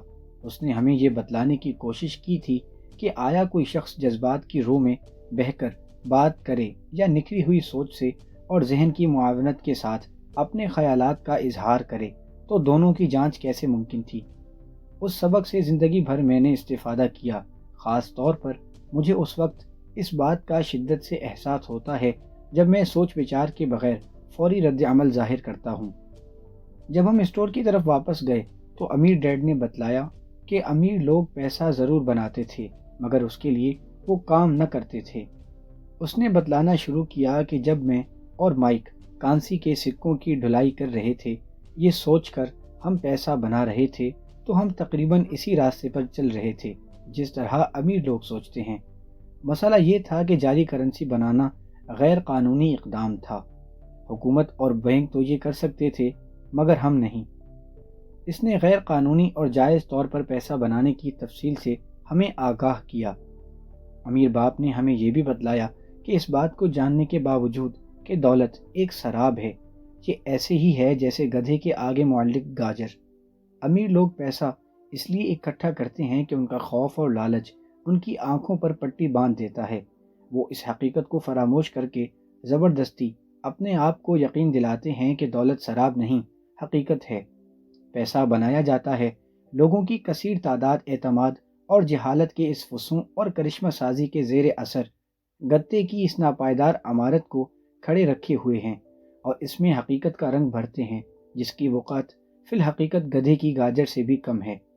اس نے امریکہ کے گولڈ اسٹینڈرڈز کے بارے میں بات کی اور ہمیں بتلایا کہ ہر ڈالر کے بدلے اتنی مالیت کی چاندی اسٹیٹ ریزروز میں موجود ہوتی ہے۔ جس بارے میں اسے فکر تھی وہ یہ تھا کہ افواہ پھیلی ہوئی تھی کہ ایک دن ہم گولڈ اسٹینڈرڈ کو ترک کر دیں گے اور ہمارے ڈالروں کے بدلے اتنی مالیت کی چاندی خزانے میں نہیں رکھی جائے گی۔ جب یہ ہوگا لڑکوں تو قیامت برپا ہوگی۔ غریب، متوسط طبقہ کے لوگ اور جاہل صرف اس بنا پر برباد ہو جائیں گے کہ اب تک وہ اسی خیال میں مست ہوں گے کہ پیسہ حقیقت ہے، اور جس فرم یا حکومتی ادارے میں وہ کام کر رہے ہیں ان کی دیکھ بھال کرے گی۔ اس دن ہمیں سمجھ نہ آیا کہ وہ کیا کہہ رہا تھا، مگر وقت کے ساتھ ساتھ اس کی باتیں مجھے سمجھ آتی گئیں۔ مضمون: وہ دیکھنا جسے دوسرے دیکھنے سے محروم رہتے ہیں۔ اپنے اسٹور کے باہر ٹرک میں بیٹھنے سے پہلے اس نے کہا، لڑکو، کام کرتے رہو، مگر جتنی جلدی تنخواہ کے بارے میں بھول جاؤ اتنا ہی تمہارے لیے بہتر ہوگا۔ اپنے دماغ کو استعمال کرو، مفت کام کرو، اور جلد ہی تمہارے ذہن میں ایسی تجویزیں ابھریں گی جن کو بروئے کار لا کر میری تنخواہ سے کئی گنا زیادہ کمائی کر سکو گے۔ تمہیں وہ چیزیں دکھائی دیں گی جو دوسروں کی نظروں سے اوجھل ہیں، ایسے مواقع جو ان کی نظروں کے سامنے بکھرے ہوئے تھے۔ اکثر لوگوں کو یہ مواقع دکھائی نہیں دیتے کیونکہ وہ پیسے اور تحفظ کی تلاش میں ہوتے ہیں، اور وہی انہیں ملتے ہیں۔ ایک دفعہ جب تم ایک موقع کو دیکھ لو گے تو باقی زندگی مواقع ملتے رہیں گے اور پھر ان کی کمی نہ ہوگی، اور جب ایسا ہوگا تو میں تمہیں ایک اور چیز سکھاؤں گا۔ یہ سیکھ لو تو زندگی کے بدترین پھندے تمہارے نزدیک بھی نہ بھٹکنے پائیں گے، تمہیں کانٹوں کے جھنڈ میں جانے کی ضرورت نہ رہے گی۔ مائک اور میں نے اسٹور سے اپنا سامان اٹھایا اور ہاتھ ہلا کر مسز مارٹن کو الوداع کہا۔ ہم اسی پارک میں واپس گئے اور پرانی والی جگہ بیٹھ گئے۔ ہم گھنٹوں وہاں بیٹھے باتوں میں مشغول رہے۔ اگلا ہفتہ میں نے اسکول میں سوچ بچار اور بات چیت میں بسر کیا، اور اگلے 2 ہفتے ہم سوچتے رہے، باتیں کرتے رہے اور اسٹور میں مفت کام کرتے رہے۔ دوسرے ہفتے کے اختتام پر ایک بار پھر میں نے مسز مارٹن کو الوداع کہی اور کامک بکس کے اسٹینڈ پر حسرت سے نگاہ ڈالی۔ 30 سینٹ فی گھنٹہ اجرت کے نہ ملنے سے سب سے بڑا نقصان یہ ہوا کہ میں ان کتابوں کی خریداری سے محروم ہو گیا۔ اچانک جب میں اور مائک مسز مارٹن سے رخصت لے رہے تھے تو میں نے اسے ایک ایسا کام کرتے دیکھا جو اس نے پہلے کبھی نہ کیا تھا۔ میرا مطلب ہے کہ اس نے ایسا کیا تو ضرور ہوگا، مگر میں نے کبھی اس طرف دھیان نہ دیا۔ مسز مارٹن کامک بک کے سامنے کے صفحے کو درمیان میں سے کاٹ کر آدھا کر رہی تھی۔ وہ اس کا اوپر کا حصہ اپنے پاس رکھ کر باقی کتاب کو گتے کے ڈبے میں پھینک رہی تھی۔ جب میں نے اس سے اس کا سبب پوچھا تو اس نے کہا، میں اوپر کا آدھا صفحہ اس آدمی کو واپس کر دیتی ہوں جو یہ کتابیں تقسیم کرنے آتا ہے، اور باقی کتاب پھینک دیتی ہوں۔ اس سے نئی کتابیں لیتی ہوں تو بدلے میں وہ مجھے رعایت دیتا ہے۔ وہ 1 گھنٹے کے بعد آنے والا ہے۔ ہم نے 1 گھنٹہ انتظار کیا۔ جب تقسیم کنندہ آیا تو میں نے اس سے التجا کی کہ آیا ہم وہ کامک بکس لے سکتے تھے جنہیں وہ واپس لے کر جا رہا تھا۔ اس نے جواب دیا کہ اگر ہم اسی اسٹور پر کام کر رہے تھے تو یہ کتابیں ایک شرط پر ہمیں مل سکتی تھیں، اگر ہم انہیں دوبارہ فروخت نہ کریں۔ میری اور مائک کی پارٹنرشپ دوبارہ شروع ہو گئی۔ مائک کے گھر کی زیر زمین منزل میں ایک کمرہ خالی تھا جو کسی کے استعمال میں نہ تھا۔ ہم نے اسے صاف کیا اور کامک کتابیں یہاں جمع کرنی شروع کر دیں۔ جلد ہی ہم نے ایک کامک بک کی لائبریری کا اجرا کیا۔ مائک کی چھوٹی بہن کو ہم نے ساتھ ملایا جو پڑھنے کی شوقین تھی، اور اسے ہیڈ لائبریرین مقرر کیا۔ وہ ہر بچے سے لائبریری میں داخلے کے 10 سینٹ وصول کرتی۔ لائبریری کے اوقات کار 2:30 سے 4:30 دوپہر تھے، اور اسکول کے اوقات کے بعد یہ روزانہ کھلتی۔ ہمسایوں کے بچے جو ہمارے گاہک تھے 2 گھنٹے کے دوران جتنی بھی کامک بکس چاہتے پڑھ سکتے تھے۔ ان کے لیے تو یہ اچھا موقع تھا، کیونکہ اگر بازار سے وہ یہ کتابیں خریدتے تو ہر کتاب کی قیمت 10 سینٹ تھی، جبکہ 2 گھنٹوں میں وہ 5 سے 6 کتابیں پڑھ لیتے اور انہیں صرف 10 سینٹ ادا کرنے پڑتے۔ لائبریری سے نکلتے وقت مائک کی بہن ان بچوں کی تلاشی لیتی کہ کہیں وہ کوئی کتاب گھر تو نہیں لے جا رہے۔ وہ ان کتابوں کی لسٹ بناتی، ان بچوں کے نام لکھتی جو وہاں آتے، وہ کون تھے اور آیا انہوں نے کوئی تجویز پیش کی ہو۔ 3 ماہ کے دوران میری اور مائک کی آمدنی تقریباً $9.5 فی ہفتہ ہو گئی۔ مائک کی بہن کو $1 ہفتہ کے دیے جاتے، اور اسے آزادی تھی کہ وہ جتنی مرضی کامک بک چاہے پڑھے۔ اسے یہ سہولت مفت میں فراہم کی گئی۔ یہ کتابیں پڑھنے کی فرصت اسے کم ہی نصیب ہوتی کیونکہ وہ ہر وقت اسکول کی پڑھائی میں لگی رہتی۔ مائک اور میں نے اپنا کام جاری رکھا اور باقاعدگی سے ہر ہفتہ اسٹور میں مفت کام کرتے رہے۔ اس دوران وہاں سے اور ارد گرد کے دوسرے اسٹوروں سے کامک بکس اکٹھی کر لاتے۔ جب یہ کتابیں بہت خستہ حال ہو جاتیں تو ہم انہیں جلا دیتے۔ ہم نے لائبریری کی ایک اور شاخ کھولنے کی کوشش کی، مگر اس میں ہمیں کامیابی نہ ہوئی کیونکہ مائک کی بہن جیسا مخلص کام کرنے والا ہمیں نہ مل سکا۔ چھوٹی عمر ہی میں ہمیں اندازہ ہو گیا کہ محنتی ملازم کا حصول کتنا دشوار تھا۔ لائبریری کو کام کرتے 3 ماہ گزر گئے تو لائبریری میں جھگڑا ہو گیا۔ اطراف کے کچھ آوارہ گرد لڑکے زبردستی اندر گھس آئے اور جھگڑا شروع کر دیا۔ مائک کے ڈیڈ نے ہمیں کاروبار بند کرنے کی صلاح دی۔ چنانچہ ہمارا لائبریری کا کاروبار ٹھپ ہو گیا اور ہم نے ہفتہ وار اسٹور میں کام بند کر دیا۔ تاہم امیر ڈیڈ ہمارے سے خوش تھا کیونکہ وہ اب ہمیں کچھ اور چیزیں سکھانا چاہتا تھا۔ ہم نے اپنا پہلا سبق اچھی طرح سیکھا تھا اور وہ ہم سے مطمئن تھا۔ ہم نے پیسے کو کام میں لانے کے بارے میں سیکھ لیا تھا۔ اسٹور میں مفت کام کرنے کی بدولت ہم نے مجبور ہو کر ذاتی کاروبار شروع کیا اور روپیہ کمانا شروع کر دیا۔ اس کے لیے ہم کسی آجر کے محتاج نہ ہوئے، اور سب سے اچھی بات یہ ہوئی کہ پہلے ہی کاروبار میں ہمیں منافع ہوا، حالانکہ ہم وہاں موجود بھی نہ تھے۔ پیسہ ہمارے لیے کام کر رہا تھا۔ پیسہ دینے کے بجائے امیر ڈیڈ نے ہمیں جو کام کی باتیں بتائی تھیں وہ اس سے کہیں زیادہ قیمتی تھیں۔ باب نمبر 3، دوسرا سبق، مالیاتی تعلیم کیوں لازم ہے۔ 1990 میں میرے بہترین دوست مائک نے اپنے باپ کی کاروباری سلطنت سنبھال لی اور اس کی کارکردگی اپنے باپ سے بھی اچھی ہے۔ سال میں 1-2 بار ہم گولف کورس پر ایک دوسرے سے ملتے ہیں۔ وہ اور اس کی بیوی اندازے سے بڑھ کر امیر ہیں۔ دولت مند باپ کا کاروبار عظیم ہاتھوں میں ہے اور مائک اپنے لڑکے کو اپنی جگہ لینے کی تربیت دے رہا ہے جیسے اس کے باپ نے ہمیں تعلیم دی۔ 1994 میں 47 سال کی عمر میں کام سے کنارہ کش ہو گیا۔ میری بیوی اس وقت 37 برس کی تھی۔ ریٹائرمنٹ کا مطلب یہ ہرگز نہیں کہ میں نے کام چھوڑ دیا اور بیکار بیٹھ گیا۔ میرے اور میری بیوی کے لیے اس کا سادہ مفہوم یہ تھا کہ حالات کے تحت ہم کام بھی کر سکتے ہیں اور آرام سے بیٹھ بھی سکتے ہیں۔ ہماری دولت میں خود بخود اضافہ ہو رہا ہے اور ہم افراط زر سے کجا آگے ہیں۔ ہماری سرمایہ کاری اتنی مستحکم ہے کہ اپنے آپ میں اس میں اضافہ ہو رہا ہے۔ میرے خیال میں یہی حقیقی آزادی ہے۔ یہ ایسے ہی ہے جیسے انسان ایک پودا لگاتا ہے۔ شروع میں تم اس کی آبیاری کرتے ہو اور اس کی دیکھ بھال کرتے ہو، اور پھر ایک دن ایسا آتا ہے کہ اسے تمہاری ضرورت نہیں رہتی۔ یہ اپنے آپ نشو و نما پاتا ہے، اس کی جڑیں کافی گہرائی تک چلی جاتی ہیں، اور پھر یہ درخت آپ کو سایہ مہیا کرتا ہے اور آرام پہنچاتا ہے۔ مائک نے سلطنت کو چلانے کا فیصلہ کیا، میں نے دستبرداری کا۔ جب میں لیکچر دیتا ہوں تو عام طور پر لوگ سوال کرتے ہیں کہ میں انہیں کیا مشورہ دیتا ہوں یا وہ کیا کر سکتے ہیں، انہیں کیسے ابتدا کرنی چاہیے، کیا ان کے پڑھنے کے لیے میں کوئی اچھی کتاب کا مشورہ دے سکتا ہوں، انہیں بچوں کی تربیت کیسے کرنی چاہیے، کامیابی کا راز کیا ہے، میں کروڑوں کیسے کما سکتا ہوں۔ مجھے ہمیشہ وہ مضمون یاد آ جاتا ہے جو مجھے پڑھنے کے لیے کبھی دیا گیا۔ وہ ایسے تھا۔ مضمون: امیر ترین تاجر۔ 1923 میں ہمارے امیر ترین تاجروں اور چوٹی کے لیڈروں نے شکاگو کے ایچ واٹر بیچ ہوٹل میں ایک کانفرنس میں شرکت کی۔ ان میں چارلز شواب تھا جو ایک عظیم ترین خود مختار اسٹیل کمپنی کا سربراہ تھا۔ سیموئل انسل تھا جو دنیا کی سب سے بڑی یوٹیلیٹی کا صدر تھا۔ ہارورڈ ہابسن تھا جو عظیم ترین گیس کمپنی کا سربراہ تھا۔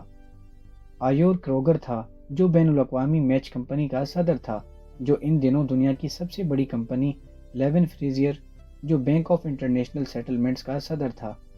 رچرڈ ڈنٹی تھا جو نیو یارک اسٹاک ایکسچینج کا صدر تھا۔ آرتھر کوٹن اور جیسی لور موور تھے جو سب سے بڑے اسٹاک بروکرز تھے، اور البرٹ فال جو صدر ہارڈنگ کی کابینہ کا رکن تھا۔ 25 سال بعد ان میں سے 9 کا انجام حسب ذیل ہوا۔ شواب قسم پرسی کی حالت میں مرا۔ 5 سال تک اس نے ادھار مانگ مانگ کر گزارا کیا۔ انسل بھی دیوالیہ ہو کر ایک بیرونی ملک میں مرا۔ گروکر اور کاٹن بھی کنگال ہو کر اگلے جہان سدھارے۔ ہابسن پاگل ہو گیا۔ وٹنی اور البرٹ ابھی ابھی جیل سے رہا ہوئے۔ فریئرز اور لورمو نے خودکشی کی۔ مجھے شک ہے کہ شاید ہی کوئی آدمی بتا سکے کہ اصل میں ان پر کیا بیتی۔ اگر آپ 1923 کے سن پر نگاہ کرتے ہیں تو 1929 سے کچھ دیر پہلے مارکیٹ افتاد کا شکار ہوئی اور عظیم مالی کساد بازاری کا بحران رونما ہوا، اور مجھے یقین ہے کہ اس مالیاتی دباؤ نے ان لوگوں پر گہرے اثرات رقم کیے اور ان کی زندگیوں میں انتہائی تبدیلیاں رونما ہوئیں۔ بات یہ ہے کہ آج کے دور میں تبدیلیوں کا عمل اس زمانے کی نسبت تیز تر ہے جب یہ لوگ زندگی کی دوڑ میں شامل تھے۔ مجھے اندازہ تھا کہ آنے والے 25 سالوں میں ویسے ہی زیرو بم ہوں گے جیسے اس زمانے میں ہوئے۔ مجھے فکر ہے کہ آج بھی بہت سارے لوگ دولت کے پیچھے بے تحاشا بھاگ رہے ہیں۔ تعلیم کی طرف ان کی توجہ کم ہے، جو ان کی سب سے بڑی دولت ہے۔ اگر لوگوں میں لچک ہے اور وہ کھلے ذہن سے سیکھنے کو تیار ہیں تو ان تبدیلیوں کے باوجود وہ امیر سے امیر تر ہوتے جائیں گے۔ اور اگر انہوں نے یہ سوچا کہ پیسہ ہی تمام مصائب کا حل ہے تو مجھے ڈر ہے کہ انہیں مشکلات کا سامنا ہوگا۔ ذہانت سے مسائل کا حل نکلتا ہے اور روپیہ آتا ہے۔ ذہانت کے بغیر پیسہ جلد ہی رخصت ہو جاتا ہے۔ زندگی میں زیادہ تر لوگ اس حقیقت کے ادراک سے نابلد رہتے ہیں۔ اس چیز کی اہمیت نہیں کہ آپ نے کتنا پیسہ کمایا، البتہ یہ بات اہم ہے کہ آپ نے کتنا بچایا۔ ہمیں بہت سی کہانیاں سننے کو ملتی ہیں کہ فلاں غریب نے لاٹری میں اتنا پیسہ کمایا اور یکدم امیر کبیر بن گیا اور پھر دوبارہ مفلس ہو گیا۔ ان کا ہزاروں لاکھوں کا انعام نکلتا ہے مگر تھوڑی مدت بعد وہ دوبارہ خلاش ہو جاتے ہیں۔ ہمیں ان پیشہ ور کھلاڑیوں کے بارے میں بھی بتایا جاتا ہے جو 24 سال کی عمر میں کروڑوں ڈالر کماتے ہیں مگر جلد ہی تقریباً 34 سال کی عمر تک کسی پل کے نیچے بچھونا بچھا رہے ہوتے ہیں۔ آج کے اخبار میں ایک نوجوان باسکٹ بال کے کھلاڑی کے بارے میں خبر ہے جس کے پاس صرف 1 سال پہلے کروڑوں ڈالر تھے۔ آج اس نے دعویٰ کیا کہ اس کے دوست، اس کا وکیل اور اس کا اکاؤنٹنٹ یہ تمام دولت چٹ کر گئے، اور آج کل وہ ایک گیس اسٹیشن پر گاڑیوں کی دھلائی کر رہا ہے۔ اس کی عمر صرف 29 سال ہے۔ بعد میں اسے یہاں سے بھی جواب مل گیا کیونکہ اس نے ہاتھ سے وہ انگوٹھی اتارنے سے انکار کر دیا تھا جو اسے چیمپئن شپ جیتنے کے اعزاز میں دی گئی تھی۔ اس کی کہانی چھاپ کر اخبار والوں کو بہت فائدہ ہوا۔ وہ اس کے خلاف عدالت میں دعویٰ دائر کر رہا ہے۔ اس نے اسٹیشن کے مالکوں پر نسلی تعصب برتنے کا الزام لگایا ہے اور پھر غالباً اس کی کل کائنات یہ انگوٹھی ہوگی۔ اس کا کہنا ہے کہ اگر یہ انگوٹھی اس سے چھن گئی تو وہ ریزہ ریزہ ہو کر بکھر جائے گا۔ 1947 میں مجھے بہت سے ایسے لوگوں کے بارے میں علم ہے جو کروڑ پتی بن رہے ہیں۔ 20ویں صدی ایک دفعہ پھر اپنے جوبن پر ہے، اور جبکہ میں اس بات پر خوش ہوں کہ لوگ جلد دولت مند بن رہے ہیں، میں انہیں پھر خبردار کر رہا ہوں کہ قطع نظر اس کے کہ وہ کس طرح امیر سے امیر تر ہو رہے ہیں، زیادہ اہم یہ ہے کہ آخر میں وہ کتنا بچا پاتے ہیں اور کتنی نسلوں تک یہ چلتا ہے۔ چنانچہ جب لوگ پوچھتے ہیں میں کب شروع کروں اور کہاں سے، یا مجھے جلد امیر ہونے کا طریقہ بتاؤ، تو عام طور پر وہ میرے جوابوں سے بہت مایوس ہوتے ہیں۔ میں ان سے وہی کچھ کہتا ہوں جو مدتوں پہلے میرے امیر ڈیڈ نے مجھ سے کہا تھا جب میں بہت چھوٹا تھا: اگر تم امیر بننا چاہتے ہو تو مالیاتی سوجھ بوجھ حاصل کرو۔ جب بھی میری اس سے ملاقات ہوتی تو وہ اس بات پر زور دیتا اور بار بار یہی بات دہراتا تھا تاکہ مجھے اچھی طرح ذہن نشین ہو جائے۔ جیسا میں نے پہلے آپ کو بتایا کہ میرا پڑھا لکھا باپ مجھے کتابیں پڑھنے کی تلقین کرتا اور میرا امیر ڈیڈ ہمیشہ اسی بات پر زور دیتا کہ مالی سوجھ بوجھ کی مکمل مہارت حاصل کروں۔ اگر تم امپائر اسٹیٹ بلڈنگ بنانا چاہتے ہو تو پہلے زمین میں ایک گہرا کھڈا کھود کر اس میں مضبوط مسالہ بھرو۔ اگر ایک مکان بنانا چاہتے ہو تو بنیاد میں 6 انچ موٹی کنکریٹ کی تہ ہی کافی ہوگی۔ زیادہ تر لوگ امیر بننے کی اس دوڑ میں 6 انچ موٹی کنکریٹ کی تہ پر امپائر اسٹیٹ بلڈنگ تعمیر کرنا چاہتے ہیں، اور ان کی سب سے بڑی غلطی یہی ہے۔ ہمارے نظام تعلیم کی بنیادی ذمہ داری نظام کے دور میں رکھی گئی ہے جو ابھی بھی ایسے مکان بنانے پر یقین رکھتا ہے جن کی بنیاد سرے سے موجود نہیں۔ ابھی تک مکانوں کے فرش کچے ہیں، چنانچہ جب طالب علم اسکولوں سے گریجویشن کرتے ہیں تو انہیں کسی قسم کی مالی تربیت نہیں ہوتی، اور ایک دن بے خوابی کے عالم میں سر پر قرضے کے بوجھ سمیٹے ہمارے یہ امریکن ڈریم کے متلاشی اپنے مسائل کا حل یوں ڈھونڈتے ہیں کہ جلدی سے دولت حاصل کرنے کا کوئی نسخہ تلاش کر لیتے ہیں، اور پھر اونچی عمارت کی تعمیر شروع ہوتی ہے۔ اس کی بلندی میں روز بروز اضافہ ہوتا ہے اور جلد ہی امپائر اسٹیٹ بلڈنگ کی جگہ پیسے کا ٹیڑھا مینار ظہور پذیر ہوتا ہے اور راتوں کی نیند پھر سے غائب ہو جاتی ہے۔ میری اور مائک کی حالت جدا تھی۔ ہمیں شروع سے ہی ایک مضبوط مالیاتی بنیاد وضع کرنے کی تربیت دی گئی تھی، اور بڑے ہو کر ہمارے دونوں متبادل اختیار کرنے ممکن تھے۔ بات یہ ہے کہ اکاؤنٹنگ دنیا میں خوش ترین مضمون ہے، اور بعض دفعہ یہ انسان کو بدحواس بھی کر دیتا ہے، لیکن اگر امیر بننا ہے اور لمبا عرصہ امیر رہنا ہے تو یہ مضمون سب سے اہم ہے۔ مسئلہ یہ ہے کہ اس طرح کا روکھا پھیکا موضوع بچوں کو کیسے پڑھایا جائے۔ اس کا جواب یہ ہے کہ اسے سادہ بنائیں اور تصویروں کے ذریعے اپنے بچوں کو اس طرف راغب کریں۔ میرے امیر ڈیڈ نے مائک اور مجھے ایک مضبوط مالیاتی بنیاد فراہم کی۔ چونکہ ہم بچے تھے لہٰذا ہمیں سکھانے کے لیے اس نے ایک سادہ طریقہ ایجاد کیا کئی سالوں تک وہ تصویریں بناتا رہا اور الفاظ بولتا رہا۔ مائک اور میں ان سیدھی سادھی تصویروں کو بخوبی سمجھ گئے۔ پھر پہیلیوں کی باری آئی، روپیہ کی ترسیل کے بارے میں آگاہی ہوئی، اور بعد ازاں امیر ڈیڈ نے عددوں کی جمع تقسیم شروع کر دی۔ آج مائک مالیات کے پیچیدہ مسائل کو چٹکی بجاتے ہی حل کر لیتا ہے، کیونکہ اسے یہ کرنا ہے، اسے بلین ڈالرز پر مشتمل سلطنت کو چلانا ہے۔ مالیات، جس میں میں بھی خاصا ماہر ہوں، اگرچہ میری سلطنت کا حجم چھوٹا ہے، لیکن ہم دونوں نے یہ تعلیم ایک ہی وقت، ایک ہی جگہ اور ایک ہی شخص سے حاصل کی۔ آگے چل کر میں بھی ان سادی تصویروں کی پیشکش کرتا ہوں جو میرے امیر ڈیڈ نے ہمارے لیے استعمال کی۔ اگرچہ یہ تصویر میں عام فہم ہے، مگر دو چھوٹے لڑکوں کو دولت کمانے کے لیے انہوں نے مضبوط اور گہری بنیادیں مہیا کی۔ مضمون: پہلا اصول، تمہیں ایک اثاثے یا جائیداد اور ایک ذمہ داری یا بوجھ کے درمیان فرق معلوم ہونا چاہیے۔ اگر امیر بننا ہے تو تمہیں صرف اس فرق کا ادراک ہونا چاہیے۔ یہ پہلا اصول ہے اور صرف یہی ہے۔ ہو سکتا ہے کہ بظاہر یہ مضحکہ خیز حد تک سادہ دکھائی دے، مگر بہت سے لوگوں کو علم نہیں کہ یہ اصول کتنا اہم ہے۔ اکثر لوگ مالیاتی کشمکش میں فقط اس لیے مبتلا رہتے ہیں کہ انہیں ان دونوں کے درمیان فرق کی شناخت نہیں ہوتی۔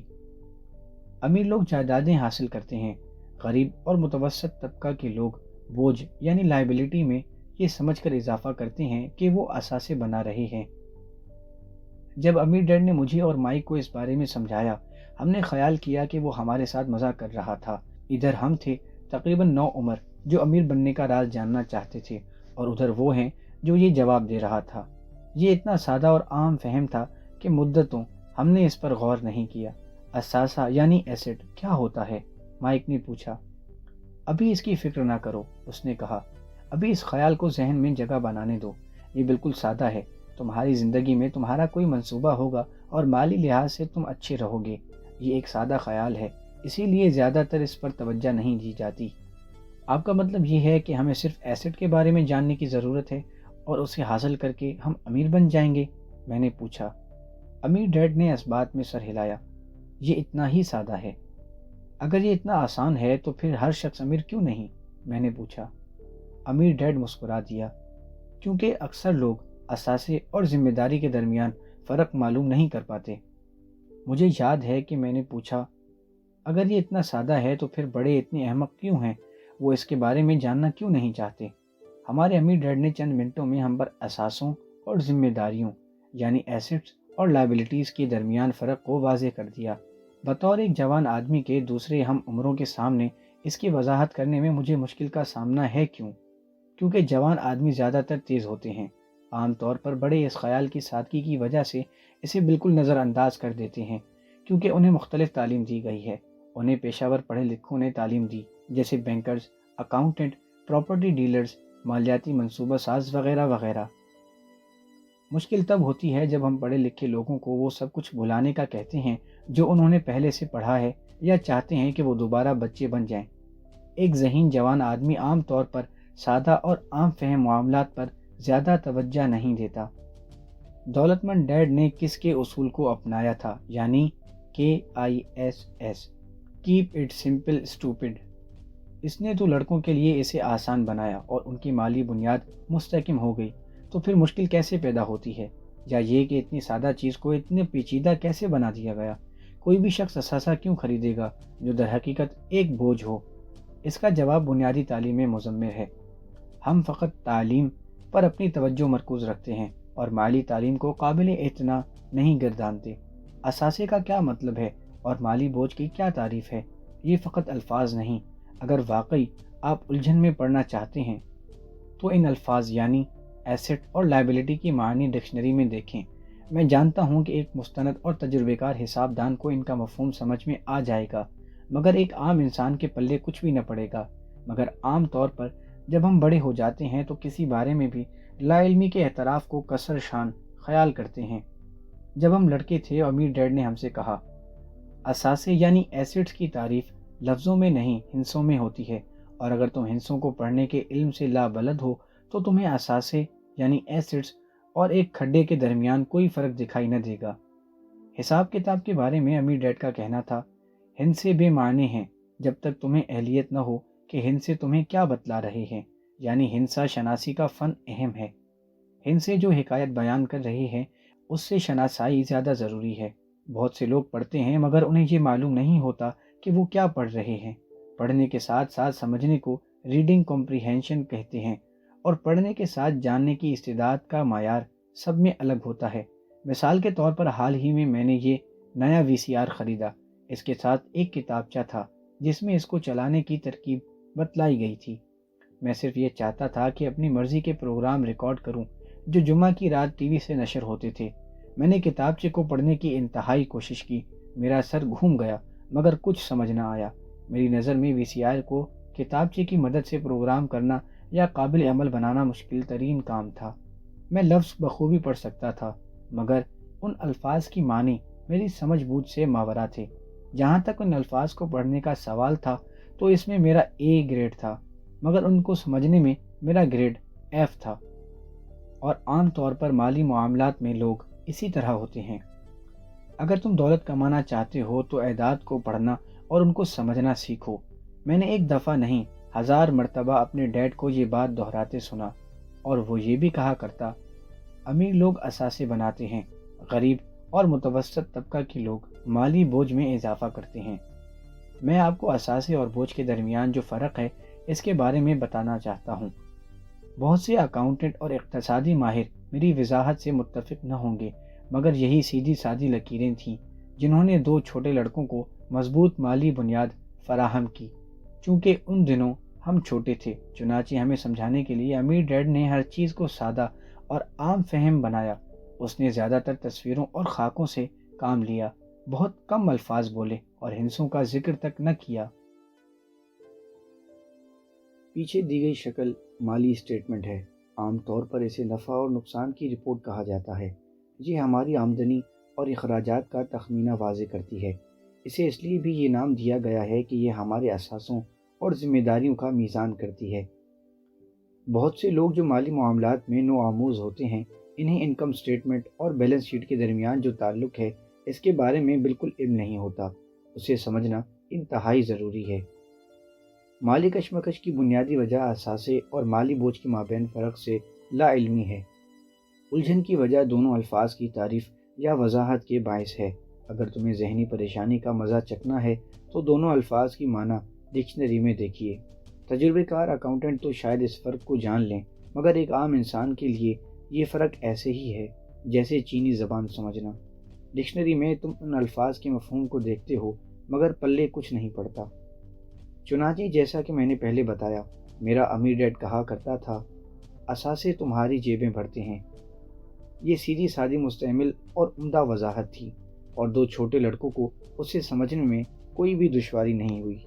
جبکہ ہم نے ان اثاثوں اور مالی بوجھ کے درمیان فرق کو اشکال کی مدد سے واضح کر دیا ہے، تو اب اگر میں ان کی وضاحت الفاظ میں کروں تو شاید سمجھ میں آ جائے۔ اثاثہ ایک ایسی چیز ہے جس سے میری جیب میں پیسہ آتا ہے، جبکہ مالی بوجھ اس کے برعکس ہے۔ مالی بوجھ اس کے برعکس جیب کو ہلکا کرتا ہے۔ اگر تمہیں امیر ہونا ہے تو تمہیں بس اتنا جاننے کی حاجت ہے، بس زندگی بھر اثاثے خریدتے رہو۔ اگر تم غریب رہنا چاہتے ہو یا متوسط طبقے میں رہنا ہے تو پھر تمام زندگی مالی بوجھ خریدتے رہو۔ حقیقی دنیا میں مالی کشمکش کی بڑی وجوہات اس فرق کو نہ جاننے کی بدولت ظہور پذیر ہوتی ہیں۔ لفظوں اور عددوں سے عدم واقفیت مالی پریشانیوں کی بنیاد ہے۔ اگر لوگوں کو مالی پریشانی ہے تو لازماً اس کی وجہ یہی ہے کہ الفاظ اور اعداد کے متعلق سے انہیں آگاہی نہیں، کوئی نہ کوئی خامی ضرور ہے۔ امیر اس لیے امیر ہیں کہ انہیں علاقوں کے بارے میں ان لوگوں کی نسبت زیادہ بہتر طریقے پر معلوم ہے جو مالی مشکلات میں گرفتار ہیں۔ چنانچہ اگر آپ لوگ امیر بننا چاہتے ہیں اور امیر رہنا چاہتے ہیں تو مالیاتی سوجھ بوجھ تمہارے لیے اشد ضروری ہے، اور تمہیں الفاظ اور اعداد کا فرق واضح ہونا چاہیے۔ اشکال میں تیر کے نشان سرمایے کی ترسیل کی نشاندہی کرتے ہیں، خالی اعداد کافی نہیں۔ جس طرح فقط الفاظ بھی بے معنی ہوتے ہیں، اصل اہمیت تو کہانی کی ہے۔ مالیاتی زبان میں اعداد کے بارے میں جاننا کہانی کے پلاٹ کو جاننے کے مترادف ہے، اور کہانی یہ ہے کہ سرمایہ کہاں حرکت پذیر ہے۔ زیادہ خاندانوں میں سے 80% میں اقتصادی کہانی تقریباً یہی ہوتی ہے کہ وہ زندگی بھر سخت محنت کرتے ہیں تاکہ ترقی کریں۔ وہ پیسہ ضرور بناتے ہیں مگر اثاثے بنانے کے بجائے مالی بوجھ یعنی لائبلٹیز بڑھاتے ہیں، اس لیے ان کی پوری زندگی تگ و دو میں گزرتی ہے۔ مثال کے طور پر نیچے کی شکل میں ایک غریب آدمی یا وہ نوجوان جو ابھی گھر میں بیٹھا ہے، اس کی زندگی کی آمدنی کی ترسیل کا خاکہ دیا گیا ہے۔ یہ تمام اشکال بے شک ضرورت سے زیادہ ہی سادی ہیں۔ ہر ایک کے اخراجات ہوتے ہیں، اسے خوراک، مکان اور لباس کی ضرورت ہوتی ہے، مگر ان اشکال کے ذریعے اس چیز کو واضح کیا گیا ہے کہ ایک غریب متوسط طبقے کے فرد اور امیر آدمی کی آمدنی اور اخراجات کا نقشہ کیا ہے اور کس طرح وہ کماتے ہیں اور کیسے خرچ کرتے ہیں۔ روپے کی آمدرفت اصل کہانی بیان کرتی ہے۔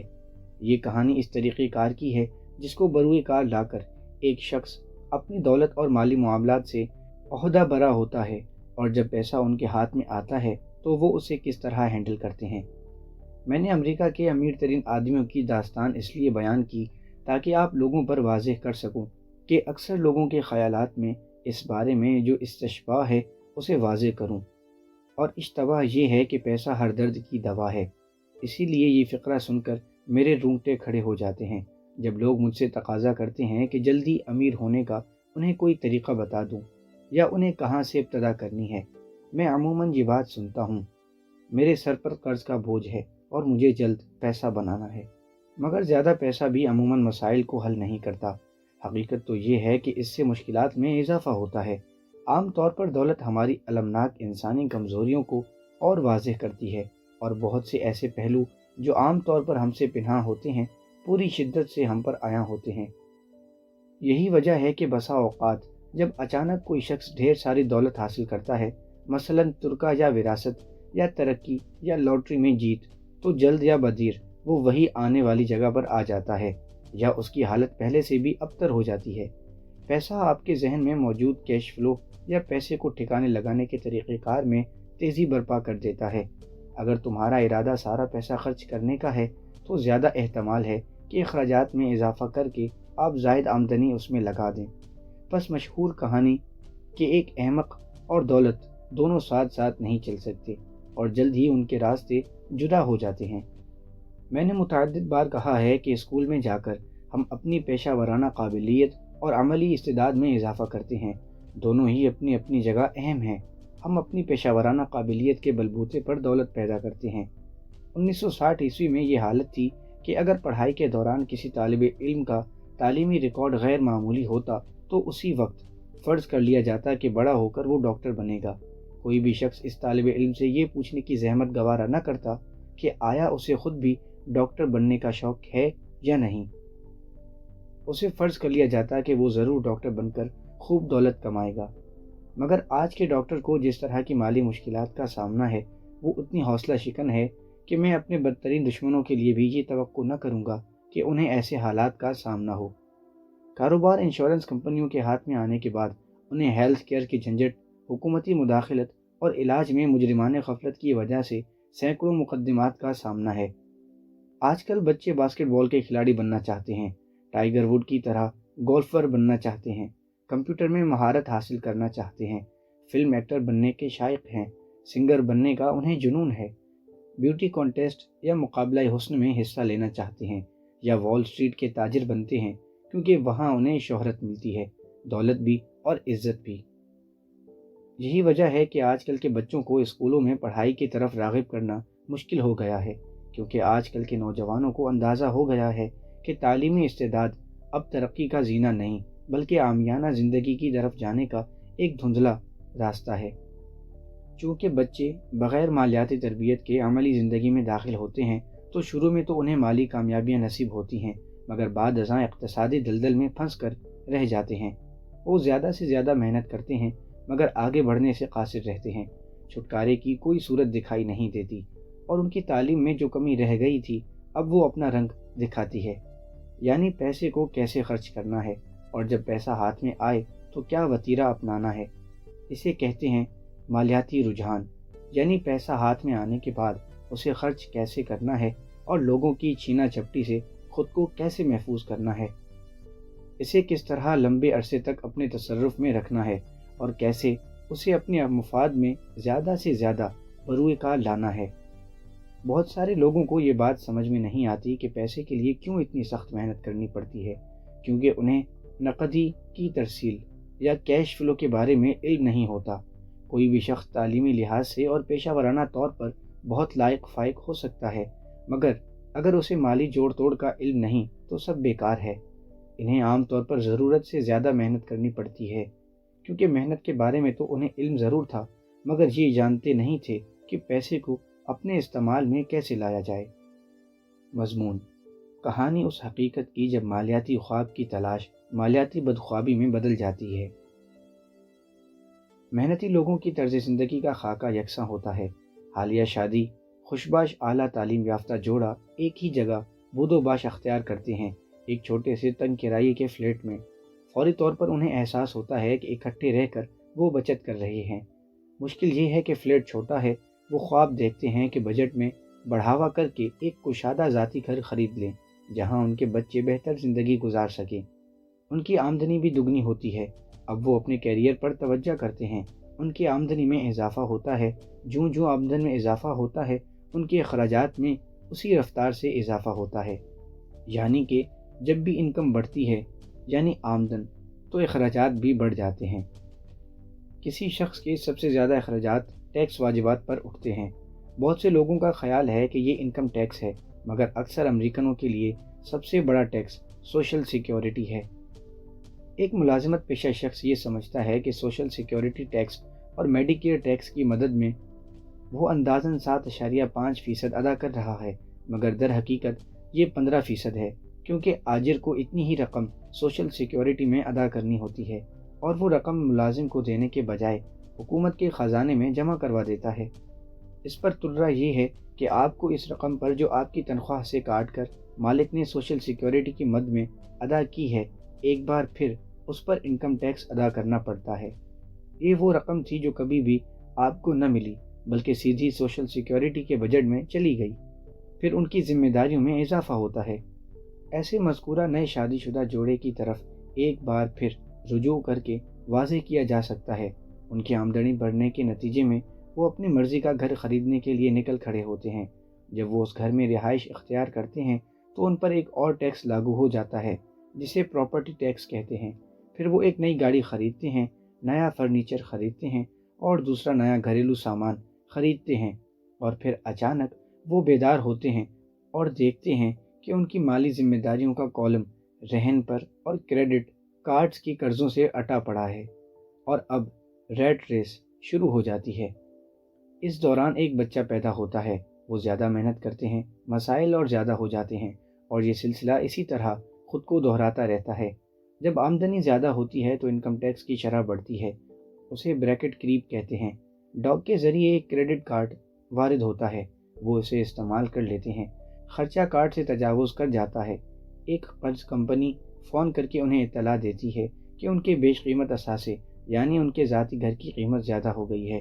کمپنی انہیں بل کنسولیڈیشن لون کی پیشکش کرتی ہے، کیونکہ انہوں نے باقاعدگی سے اپنے واجبات ادا کیے تھے، اور انہیں صلاح دیتے ہیں کہ ان کا بہترین لائحہ عمل یہی ہوگا کہ وہ کریڈٹ کارڈ کے اس زیادہ سود والے قرض کو ادا کر دیں، اور ان کے گھر پر سود کے علاوہ ٹیکس کی کٹوتی بھی ہے۔ وہ فوراً اس پیشکش کو قبول کرتے ہیں اور حاصل کردہ رقم سے کریڈٹ کارڈز کی ادائیگی کرتے ہیں۔ وہ سکھ کا سانس لیتے ہیں، کریڈٹ کارڈز کی ادائیگی ہو جاتی ہے، اور اب انہوں نے روزانہ اخراجات کے قرض کو اپنے گھر کے رہن میں ملوث کر لیا ہے۔ ان کی ادائیگیوں میں کمی واقع ہوتی ہے، کیونکہ وہ قرض کی ادائیگی کی مدت کو 30 سال تک بڑھا لیتے ہیں۔ انہوں نے اچھا کام کیا ہے۔ ہمسائے انہیں خریداری پر جانے کے لیے کہتے ہیں، کیونکہ میموریل ڈے سیل شروع ہو چکی ہے، یہ وقت پیسہ بچانے کا ہے۔ وہ خود سے یہی کہتے ہیں، ہم خریداری نہیں کریں گے، صرف گھوم پھر کر آ جائیں گے۔ بہر صورت اگر کوئی چیز انہیں پسند آئی تو وہ کریڈٹ کارڈ استعمال کریں گے۔ میں ایسے شادی شدہ جوڑوں سے بار بار ملتا ہوں، ان کے نام کوئی بھی ہوں، ان کی تکلیف ایک جیسی ہوتی ہے۔ وہ میرے لیکچروں میں حاضری دے کر میری باتیں سننے آتے ہیں۔ وہ مجھ سے پوچھتے ہیں، کیا ہم زیادہ روپیہ کما سکتے ہیں؟ اخراجات میں اضافہ کر کے انہوں نے آمدنی کو بڑھانے کا سوچا ہے۔ ابھی تک انہیں یہ پتہ نہیں چلا کہ ان کی مشکلات کی اصل وجہ یہ ہے کہ انہوں نے بغیر سوچے سمجھے اخراجات میں یعنی ایکسپینسز میں اضافہ کیا، اور یہی برائی کی جڑ ہے۔ اس کی وجہ اقتصادی جہالت ہے اور انہیں احساسے اور بوجھ کے درمیان فرق کا ادراک نہیں ہے۔ آمدنی زیادہ کرنے سے شاید ہی مالی مسائل حل ہوتے ہوں، ذہانت سے انہیں حل کیا جاتا ہے۔ ایسے لوگوں کے بارے میں میرے ایک دوست کا کہنا ہے، اگر تم کو اندازہ ہو جائے کہ تم نے ایک گڑھا کھود لیا ہے تو اسے مزید کھودنا بند کر دو۔ جب میں بچہ تھا تو میرا ڈیڈ عام طور پر مجھ سے کہا کرتا تھا کہ جاپانیوں کو 3 طاقتوں کے بارے میں آگاہی تھی: تلوار کی طاقت، ہیرا اور آئینہ۔ تلوار کی طاقت قوت کا مظہر ہے۔ امریکہ نے فوجی طاقت بڑھانے پر اربوں ڈالر خرچ کیے ہیں اور اس وقت یہ دنیا کی سب سے بڑی عسکری قوت ہے۔ ہیرا دولت کی طاقت کی عکاسی کرتا ہے۔ اس کہاوت میں کچھ سچائی ہے۔ سنہری اصول کو یاد رکھو، جس کے پاس دولت ہوتی ہے وہی قانون کو وضع کرتا ہے۔ آئینہ ذاتی علم کی طاقت کا مظہر ہے، خود بینی اور خود شناسی جاپانی کہاوت کے مطابق ان میں سے سب سے زیادہ اہم تھا۔ غریب اور متوسط طبقہ کے لوگ عام طور پر پیسے کی قوت کو خود پر طاری کر لیتے ہیں۔ صبح سویرے اٹھ کر اور سخت محنت کی وجہ سے وہ خود سے یہ سوال بھی کر نہیں پاتے کہ جو کچھ وہ کر رہے ہیں کیا اس کا کوئی سر یا پیر ہے؟ ہر صبح جب وہ کام پر جاتے ہیں تو وہ اپنے پاؤں میں ایک گولی رسید کرتے ہیں۔ پیسے کی شفاف طاقت کے بارے میں زیادہ جانکاری نہ ہونے کے باعث زیادہ تر لوگ اس قوت کے تابع ہو جاتے ہیں۔ اب یہ طاقت ان کے خلاف عمل پیرا ہوتی ہے۔ اگر انہوں نے آئینے کی قوت کے بارے میں جانا ہوتا تو وہ خود سے سوال کرتے، کیا اس تگ و دو کا کوئی سر پیر ہے؟ بسا اوقات اپنے اندر کے شعور کو نظر انداز کرتے ہوئے وہ دوسروں کی دیکھا دیکھی کام کرتے ہیں اور اپنے اندر کی آواز کو دباتے ہوئے وہ بھیڑ چال میں شامل ہو جاتے ہیں۔ غور و خوض کے بغیر وہ اندھی تقلید کرتے ہیں۔ متعدد بار وہ بغیر سوچے سمجھے وہی چیزیں دہراتے ہیں جو اور لوگ ان کے کانوں میں ڈالتے رہتے ہیں۔ ایسے خیالات جیسے وسعت اور تمہارا گھر تمہاری پہچان ہے، یا تمہارا اپنا گھر تمہاری سب سے بڑی سرمایہ کاری ہے، یا اگر تم زیادہ قرض لوگے تو تمہیں ٹیکس میں چھوٹ ملے گی، یا مستحکم نوکر ڈھونڈو، یا غلطیاں نہ کرو، یا خطرہ مول نہ لو، وغیرہ وغیرہ۔ بعض لوگوں کے نزدیک مجمع کے سامنے تقریر کرنا موت کے خوف سے زیادہ ڈراؤنا ہے۔ نفسیات کے ماہرین کے نزدیک عوام کے سامنے اپنے خیالات کے اظہار کا خوف معاشرے سے قطع تعلق ہونے، منفرد ہونے، نکتہ چینی، جگ ہنسائی اور تنہا رہ جانے کے خوف کی وجہ سے ہے۔ صرف اس ڈر سے کہ وہ لوگوں سے انوکھی دکھائی نہ دیں، وہ اپنے مسائل کے حل کے لیے نئی سوچ اپنانے سے کتراتے ہیں۔ اسی لیے میرے باپ نے کہا تھا کہ جاپانی لوگ آئینے کی قوت کو خاص اہمیت دیتے ہیں، کیونکہ اس میں دیکھ کر ہی ہمیں سچائی دکھائی دیتی ہے، اور زیادہ تر لوگ جب یہ کہتے ہیں خطرہ مول نہ لو تو اس کی وجہ ہمارے اندر کا خوف ہوتا ہے، اور اس خوف کا کھیل تعلقات، کیریئر اور پیسہ ہر جگہ سامنا ہے۔ یہی خوف ہے جس کی بدولت لوگ پرانی راہیں اپناتے ہیں اور کبھی بھی تحقیقی نظروں سے ان مروجہ طور طریقوں یا مقبول رجحانات کا موازنہ نہیں کرتے۔ تمہارا اپنا گھر سب سے بڑی سرمایہ کاری ہے، یا ترقی کرتے کرتے تم نائب صدر بن جاؤ گے؟ بچت کرو۔ جب میری تنخواہ میں اضافہ ہوگا تو میں بڑی گاڑی اور بڑا گھر خریدوں گا۔ میوچول فنڈز بچت کی اچھی شکل ہے۔ بہت سے اقتصادی مسائل اس وقت جنم لیتے ہیں جب ہم دوسروں کی اندھا دھند تقلید کرتے ہیں۔ ضروری ہے کہ کبھی کبھی ہم خود کو آئینے میں دیکھیں اور اپنے اندر کی سچائی کو ڈھونڈ نکالیں، بجائے اس کے کہ ہم ڈرتے رہیں۔ جب میری اور مائک کی عمر 16 برس ہوئی تو اسکول میں ہمیں مشکلات پیش آئیں۔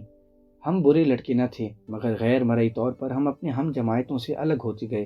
ہم مائک کے ڈیڈ کے لیے روزانہ اسکول کے وقت کے بعد اور ہر ہفتہ کام کرتے۔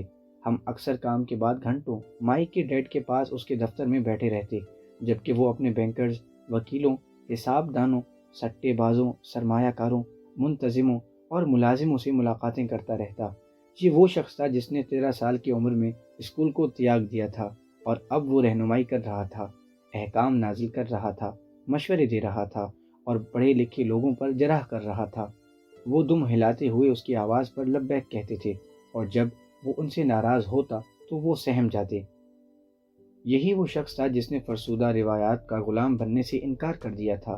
اس نے جو کچھ کیا اپنے سوچ کے تحت کیا، اور اس سے ان الفاظ سے نفرت تھی: ہمیں ایسے ہی کرنا ہے کیونکہ دوسرے بھی یہی کر رہے ہیں۔ اسے نہ سے چڑ تھی۔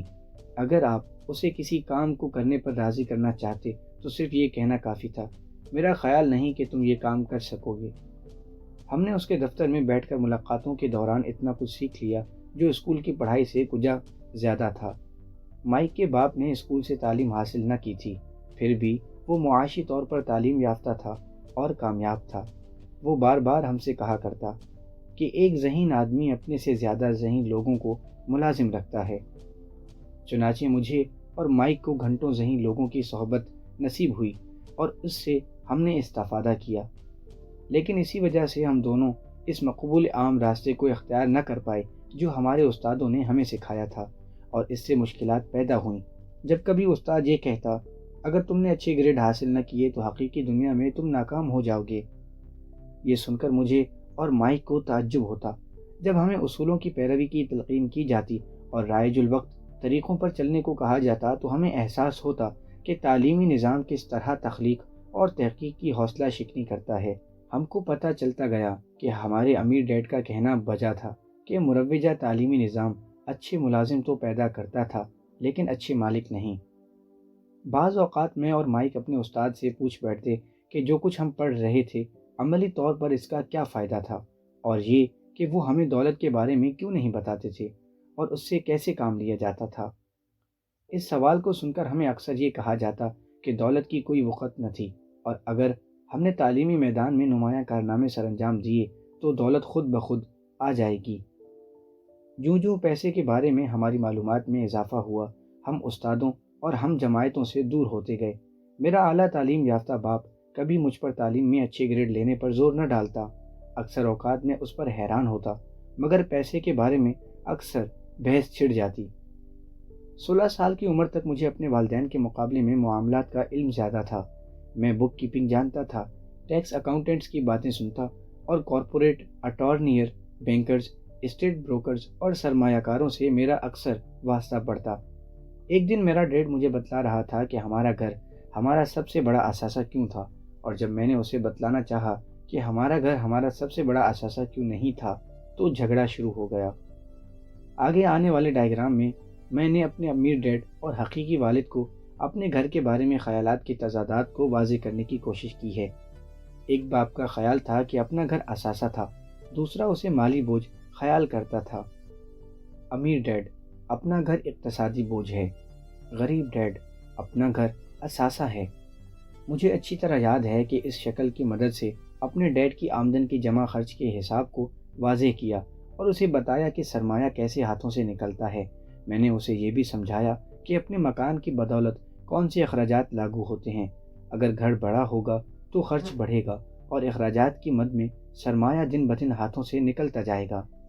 آج بھی میرے اس عقیدے کو چیلنج کا سامنا ہے کہ مکان اثاثہ نہیں، مالی بوجھ ہے، اور میں یہ بھی جانتا ہوں کہ تقریباً لوگوں کی نظر میں ان کا اپنا مکان ایک خواب کی تعبیر اور ان کا بہترین اثاثہ ہے، اور نہ ہونے کی نسبت اپنا گھر ہونا بہتر ہے۔ میں اس مقبول نظریے کا صرف ایک متبادل پیش کر رہا ہوں۔ اگر مجھے اور میری بیوی کو بڑا گھر خریدنا ہوتا جو زیادہ شاندار ہو، اس خیال کے تحت کہ یہ ایک اثاثہ ہوگا، تو یہ غلط ہے۔ یہ اثاثہ نہیں ہوگا بلکہ ایک مالی ذمہ داری ہوگا، کیونکہ اسے خریدنے کے لیے پیسہ ہماری جیب سے جائے گا۔ میں یہ دلیل پیش کرتا ہوں اور مجھے توقع نہیں کہ زیادہ تر لوگ میرے اس خیال سے اتفاق کریں، کیونکہ ایک بڑا اور خوبصورت گھر بہرحال جذباتی ضرورت ہے، مگر جب پیسے کا معاملہ ہو تو جذبات کی بلندی مالیاتی ذہانت کو پست کر دیتی ہے۔ میرا ذاتی تجربہ ہے کہ پیسہ ہر صورت، ہر فیصلے کو آخر کار جذباتی رنگ دے دیتا ہے۔ نمبر 1، جب گھروں کا معاملہ ہو تو میں اس بات کی وضاحت کر دوں کہ اکثر لوگ زندگی بھر اس مکان کی قسطیں ادا کرتے ہیں جو ان کا اپنا نہیں ہوتا۔ دوسرے معنوں میں زیادہ تر لوگ چند سالوں بعد ایک نیا مکان خرید لیتے ہیں اور ہر دفعہ ایک 30 سالہ قرض لیتے ہیں تاکہ پچھلا قرض چکا سکیں۔ نمبر 2، اگرچہ رہن کے پیسے پر ٹیکس نہیں لگتا، مگر اضافی اخراجات پر تو ٹیکس عائد ہوتا ہے جو انہیں اپنی معینہ آمدنی میں سے ادا کرنا پڑتا ہے، یہاں تک کہ اگر اس رہن کی ادائیگی سے چھٹکارا بھی پا لیں تب بھی باقی کے اخراجات تو اپنی جگہ موجود رہیں گے۔ Number 3، property tax. میری بیوی کے والدین حیران رہ گئے جب انہیں پتہ چلا کہ ان کی پراپرٹی ٹیکس کی شرح $1000 ماہانہ سے تجاوز کر گئی، اور یہ ان کی ریٹائرمنٹ کے بعد ہوا۔ اس سے ان کی پینشن پر دباؤ آیا اور انہیں یہ مکان چھوڑنا پڑا۔ نمبر 4، گھروں کی قیمت ہمیشہ ہی زیادہ نہیں ہوتی۔ مجھے آج بھی چند دوستوں کے بارے میں علم ہے جن کے مکان $1 ملین کی مالیت کے ہیں، مگر مارکیٹ میں وہ $700,000 سے زیادہ کے نہیں۔ نمبر 5، زیادہ تر نقصانات موقع سے فائدہ نہ اٹھانے کے سبب ہوتے ہیں۔ اگر تمہارا پیسہ مکان کی خریداری پر خرچ ہو چکا ہے تو تمہیں زیادہ محنت کرنی پڑے گی، کیونکہ اخراجات کے کالم سے پیسہ روز بروز کم ہو رہا ہے اور اثاثے کے کام میں کوئی زیادتی نہیں ہوتی، اور یہ ایک مڈل کلاس خاندانوں کی مثالی کیش فلو یا آمدنی کی ترسیل ہے۔ اگر ایک نوجوان جوڑا شروع ہی میں اپنے اثاثے کے کالم میں زیادہ رقم ڈالے گا تو ان کے آخری سال نسبتاً بہتر ہوں گے، خاص طور پر جب وہ بچوں کو کالج بھیجیں گے۔ ان کے اثاثے کے کالم بھرے ہوئے ہوں گے اور اضافی اخراجات سے وہ بخوبی نپٹ لیں گے۔ اکثر اوقات گھروں کو قرض لینے کے لیے استعمال کیا جاتا ہے تاکہ بڑھتے ہوئے اخراجات پر قابو پایا جا سکے۔ مختصر یہ کہ ابتدائی ہی میں ایک ایسا مکان خریدنے کا فیصلہ جو بہت قیمتی ہو اور مقصد اس کا سرمایہ کاری ہو، خریدار پر 3 درج ذیل طریقوں سے اثر انداز ہوتا ہے۔ نمبر 1، وقت کا ضیاع، جبکہ اسی دوران دوسرے اثاثے قیمتوں میں بڑھ جاتے ہیں۔ نمبر 2، اضافی سرمایہ کی بندش، جسے گھر کی دیکھ بھال پر استعمال کرنے کے بجائے کسی اور جگہ لگایا جا سکتا ہے۔ نمبر 3، تعلیم کا ضیاع، عام طور پر لوگ گھر کو بچت اور ریٹائرمنٹ کے منصوبے میں شامل کرتے ہیں کیونکہ وہ اسے اثاثے کے کالم میں درج کرتے ہیں۔ اب ان کے پاس سرمایہ کاری کے لیے پیسہ نہیں ہوتا تو وہ اس جھنجٹ میں پڑتے ہی نہیں۔ اسی طرح ان کا سرمایہ کاری کا تجربہ گھٹ جاتا ہے۔ بہت سے جیسا کہ سرمایہ کاری کی دنیا انہیں نام دیتی ہے، پوش سرمایہ کار بن جاتے ہیں، اور بہترین سرمایہ کاریاں پہلے انہی کے حصے میں آتی ہیں جو انہیں خرید کر دوسروں کو بیچ دیتے ہیں اور اس طرح خطرہ مول نہیں لیتے۔ میں یہ نہیں کہتا کہ گھر مت خریدو، میں یہ کہہ رہا ہوں کہ جب مجھے بڑے گھر کی ضرورت ہو تو اسے خریدنے سے پہلے میں اس اضافی پیسے سے اثاثے خریدوں اور انہیں بیچ کر بڑا گھر لوں۔ میرے حقیقی ڈیڈ کی ذاتی مالیاتی رپورٹ ریٹ ریس میں شامل کسی بھی شخص کی بہترین مثال ہے۔ اس کے اخراجات آمدنی سے ہمیشہ 2 ہاتھ آگے ہوتے ہیں اور وہ اثاثے خریدنے کی سکت نہیں رکھتا۔ اس کا نتیجہ یہ ہوتا ہے کہ اس کا مالی بوجھ اس کی آمدنی سے بڑھ جاتا ہے۔ مندرجہ ذیل شکل اس کی بہترین عکاسی کرتے ہیں۔ میرے امیر باپ کی ذاتی مالیاتی رپورٹ اس کے برعکس اس بات کی عکاسی کرتی ہے تو اس نے تمام زندگی اثاثوں کو بڑھایا اور مالی بوجھ کو کم کیا۔ اس رپورٹ کو دیکھ کر بخوبی اندازہ ہوتا ہے کہ امیر اور امیر تر کیسے ہوتے ہیں۔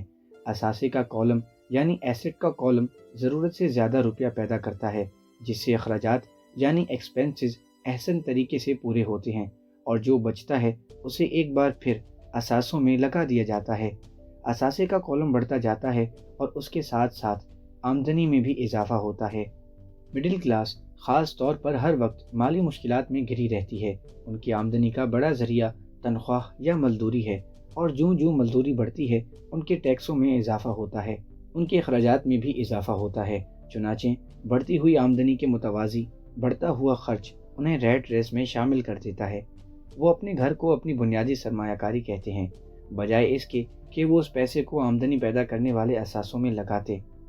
اپنے گھر کو سرمایہ قرار دینے کا تصور یا یہ سوچ کہ تنخواہ میں اضافے کی صورت تم ایک بڑا گھر خرید سکتے ہو یا اپنے اخراجات میں اضافہ کر سکتے ہو، قرضہ داروں کی تعداد میں بڑھاوے کی بنیاد ہے۔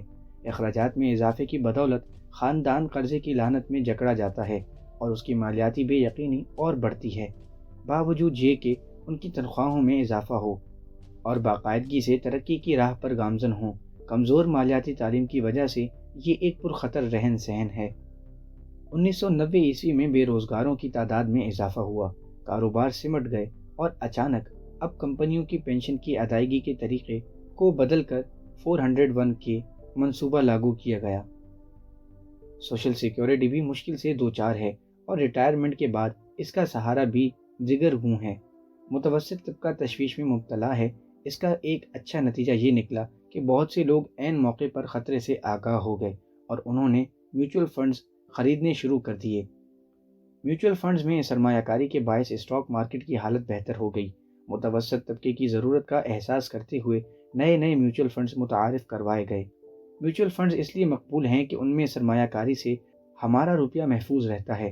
وہ عام لوگ جو میوچل فنڈز کی خریداری کرتے ہیں وہ ٹیکس اور رہن کی قسطیں ادا کرنے کے لیے دن رات کام کرتے ہیں۔ انہوں نے بچوں کے کالج کی فیس ادا کرنے کے لیے بچت بھی کرنی ہوتی ہے اور کریڈٹ کارڈز کے واجبات بھی ادا کرنے ہوتے ہیں۔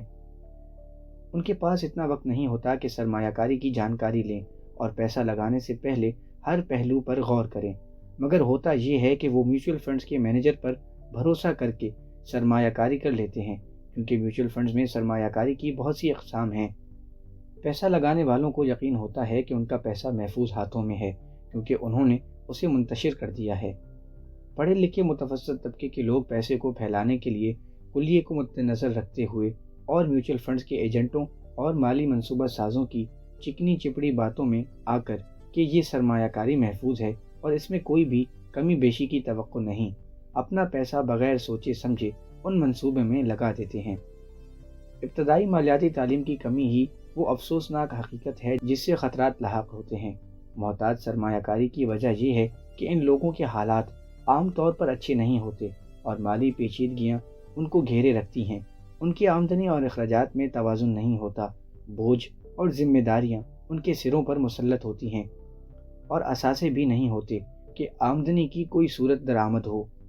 عام حالات میں ان کی آمدنی کا بڑا ذریعہ تنخواہ ہے اور ان کی زندگی اور اخراجات کا دار و مدار کلی طور پر ان کے مالک کے ہاتھ میں ہوتا ہے۔ چنانچہ جب اصلی منافع بخش سودے ان کے سامنے آتے ہیں تو وہ ان مواقع سے فائدہ اٹھانے سے قاصر رہتے ہیں۔ وہ سخت محنت کرتے ہیں، ان پر قرضہ جات کا بوجھ اور ٹیکس کی بھرمار ہے، لہٰذا اپنی کمائی کو خطرات سے محفوظ رکھنے کی پوری کوشش کرتے ہیں۔ جیسا کہ میں نے شروع میں کہا کہ سب سے ضروری چیز یہ ہے کہ آپ اثاثہ اور مالی بوجھ کے درمیان فرق کو محسوس کریں، اور ایک دفعہ آپ پر جب یہ فرق واضح ہو جاتا ہے تو خود آمدنی پیدا کرنے والے اثاثوں کی خریداری تک محدود کریں۔ امیر بننے کے لیے یہ سب سے بہترین ابتدا ہے۔ ایسا کرتے رہیں اور بتدریج آپ کا اثاثوں والا کالم بڑھتا جائے گا۔ اخراجات کم کریں اور مالی بوجھ خریدنے سے گریز کریں۔ اس سے آپ کو جو بچت ہوگی اس سے مزید اثاثے حاصل کریں۔ جلد ہی آپ کا اثاثوں والا کالم اتنا بھر جائے گا کہ آپ دوسری فائدے بخش سرمایہ کاری کی طرف رجوع کریں گے، ایسی سرمایہ کاری جس سے آپ کو 100% سے لے کر لامحدود منافع میسر آئے گا۔ ہو سکتا ہے کہ $5000 لگا کر آپ $1 ملین سے بھی زیادہ بنا لیں۔ یہی وہ سرمایہ کاری ہے جسے متوسط طبقے کے لوگ بے حد خطرناک قرار دیتے ہیں۔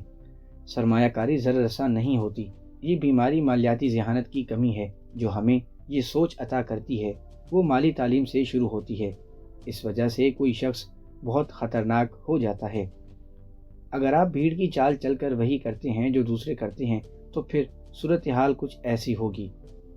ایک ملازمت پیشہ فرد جس کا اپنا گھر بھی ہے، اس کا کام کچھ ایسے ہوتا ہے۔ نمبر 1، دوسرے کے لیے کام۔ عام طور پر جو لوگ تنخواہ کے لیے ملازمت کرتے ہیں وہ اپنے مالک یا شراکت دار کو زیادہ امیر بناتے ہیں۔ آپ کی کوشش اور آپ کی کامیابی پر مالک کی کامیابی اور اس کی ریٹائرمنٹ کا دار و مدار ہوگا۔ نمبر 2، حکومت کے لیے کام۔ اس سے پہلے کہ آپ اپنی تنخواہ کے چیک پر نظر ڈالیں، حکومت اپنا حصہ نکال چکی ہوگی۔ زیادہ محنت کر کے آپ حکومت کے اس حصے میں اضافہ کرتے ہیں۔ اکثر لوگ جنوری سے مئی تک کام کر کے صرف اور صرف حکومت کے واجبات ادا کرتے ہیں۔ نمبر 3، بینک کے لیے کام۔ ٹیکس نکالنے کے بعد دوسرا بڑا خرچ رہن کی قسط اور کریڈٹ کارڈز پر لیے گئے قرض کی نظر ہو جاتا ہے۔ سخت محنت کا نتیجہ یہ نکلتا ہے کہ آپ کی تمام کوششیں اس طرف محدود رہ جاتی ہیں اور آپ اپنی اور اپنے خاندان کی بہتری کے لیے سوچنے سے محروم ہو جاتے ہیں۔ جب ایک دفعہ آپ اپنے کام سے کام رکھنے کا فیصلہ کر لیں تو پھر ترجیحات کا تعین کیسے ہوگا؟ زیادہ تر لوگ اپنے پیشے کو بحال رکھتے ہیں اور ان کا دار و مدار اسی کمائی سے خریدے گئے اثاثہ جات پر ہوتا ہے۔ جوں ان کے اثاثے بڑھتے ہیں تو وہ پھر اپنی کامیابی کا اندازہ کیسے کریں؟ کون کب محسوس کرے کہ اب وہ امیر بن چکا ہے یا اس کے پاس دولت ہے؟ اثاثوں اور مالی ذمہ داریوں کی اپنی وضاحت کے بعد دولت کے بارے میں بھی میرے اپنے خیالات ہیں اور میں اس کی تعریف ایسے کرتا ہوں۔ در حقیقت یہ خیال میں نے ایک شخص بک منسٹر فلر سے مستعار لیا۔ کچھ اسے فراڈیا قرار دیتے ہیں اور کچھ اسے اپنے وقت کا ذہین ترین شخص قرار دیتے ہیں۔ چند سال پہلے اس نے تمام تعمیراتی ماہرین کو ورطۂ حیرت میں ڈال دیا۔ اس نے 1961 میں جیو ڈیسک ڈوم پیمائشی عرضی کا گنبد کی ساخت کے لیے پیٹنٹ کی درخواست دی تھی، مگر در حقیقت فلر نے دولت کے بارے میں بھی کچھ کہا۔ شروع میں تو کچھ پلے نہ پڑتا، مگر کچھ دیر اس کے مطالعے کے بعد سمجھ آنے لگتی۔ دولت کا مطلب کسی انسان کی استعداد ہے کہ وہ آنے والے وقتوں میں کتنے دنوں تک گزارا کر سکتا ہے، اور اگر آج میں کام بند کر دوں تو کتنے دنوں تک گزارا کر پاؤں گا۔ آپ کے اثاثوں اور مالی بوجھ کے مابین فرق، جسے عام طور پر کسی بھی شخص کے مہنگے کاٹ کباڑ اور ان کی قیمتوں کے بارے میں عام رائے سے قطع نظر ایک بالکل حقیقی اور صحیح اندازہ اس وضاحت سے ممکن ہے۔ میں اب اندازہ کر سکتا تھا اور جان سکتا تھا کہ مالیاتی خود مختاری کے اپنے اس منصوبے کے کون سے مرحلے پر میں کھڑا تھا۔ عام طور پر نیٹ ورتھ یعنی مجموعی حیثیت میں غیر منافع بخش اثاثے بھی شامل ہوتے ہیں، جیسے کہ وہ چیزیں جو آپ نے کبھی خریدیں اور اب گیراج کی زینت ہیں۔ دولت کا مطلب ہوتا ہے کہ تمہارا پیسہ کتنا پیسہ بنا رہا ہے اور اس پر تمہاری مالیاتی بقا کا انحصار ہے۔ دولت کا مطلب ہے کہ تمہارے اثاثے کے کالم میں کیش فلو، روپے کی ترسیل، اخراجات کے کالم کے مقابلے میں کتنی متحرک ہے۔ چلیں ایک مثال لیتے ہیں۔ میرے اثاثوں کے کالم میں ہر ماہ $1000 کی ترسیل ہوتی ہے اور میرے ماہانہ اخراجات $2000 ماہانہ ہیں، تو میری دولت کتنی ہے؟ بک منسٹر فلر کی تعریف کے مطابق آگے کتنے دن گزارا کر سکتا ہوں، اور یہ فرض کرتے ہیں کہ مہینے میں 30 دن ہیں، تو اس تعریف کے مطابق میرے پاس تقریباً 15 دنوں کے لیے روپے کی ترسیل موجود ہے۔ جب یہ کیش فلو $1000 سے بڑھ کر $2000 ماہانہ ہو جائے گی تو پھر ایک ماہ تک میں گزارا کر سکوں گا۔ چنانچہ میں ابھی دولت مند نہیں ہوا، امیر ضرور ہوں۔ اب میرے اثاثوں سے اتنی آمدنی ہو جاتی ہے کہ میرے ماہانہ اخراجات بخوبی پورے ہو جاتے ہیں۔ اگر مجھے اخراجات بڑھانے ہیں تو مجھے اپنے اثاثوں پر کیش فلو کو بڑھانا ہوگا تاکہ دولت کا ایک معیار قائم رکھ سکوں۔ اس بات کا خیال رہے کہ یہی وقت ہے جب ماہانہ تنخواہ پر میرا انحصار ختم ہو گیا۔ میں نے کوشش کر کے اتنے اثاثے پیدا کر لیے کہ مالی طور پر خود مختار ہو گیا۔ اگر میں آج نوکری چھوڑوں تو پھر بھی اثاثوں پر ہونے والی آمدنی سے ماہانہ اخراجات پورے کر سکتا ہوں۔ میرا دوسرا مقصد یہ ہونا چاہیے کہ اثاثوں پر ہونے والی آمدنی سے بچت کر کے اسے بھی اثاثوں کے کالم میں ڈلواؤں۔ اس طرح دن بدن میرے اثاثوں میں اضافہ ہوگا۔ جتنا اثاثوں میں اضافہ ہوگا اتنی کیش فلو بڑھے گی، اور جب تک میرے اخراجات اثاثوں سے ہونے والی آمدنی سے کم رہیں گے میں دن بدن امیر ہوتا جاؤں گا، اور سخت محنت کے علاوہ مجھے دوسرے ذرائع سے آمدنی ہوتی رہے گی۔ اور اس طرح جب سرمایہ کاری کا یہ پہیہ چلتا رہے گا تو میں دولت مند بننے کی راہ پر چل پڑا ہوں۔ در حقیقت عمارت کی تعریف دیکھنے والی آنکھ میں ہے۔ آپ کبھی بھی اتنے دولت مند نہیں ہو سکتے، بس اتنا یاد رکھیں۔ امیر اثاثے خریدتے ہیں، غریبوں کے اخراجات ہوتے ہیں، اور متوسط طبقہ کے لوگ مالی بوجھ خریدتے ہیں اور سمجھتے ہیں کہ اثاثے حاصل کر رہے ہیں، تو پھر میں اپنے کام سے کیسے کام رکھوں؟ جواب کیا ہے؟ میک ڈونلڈ کی بانی کی بات سنیں۔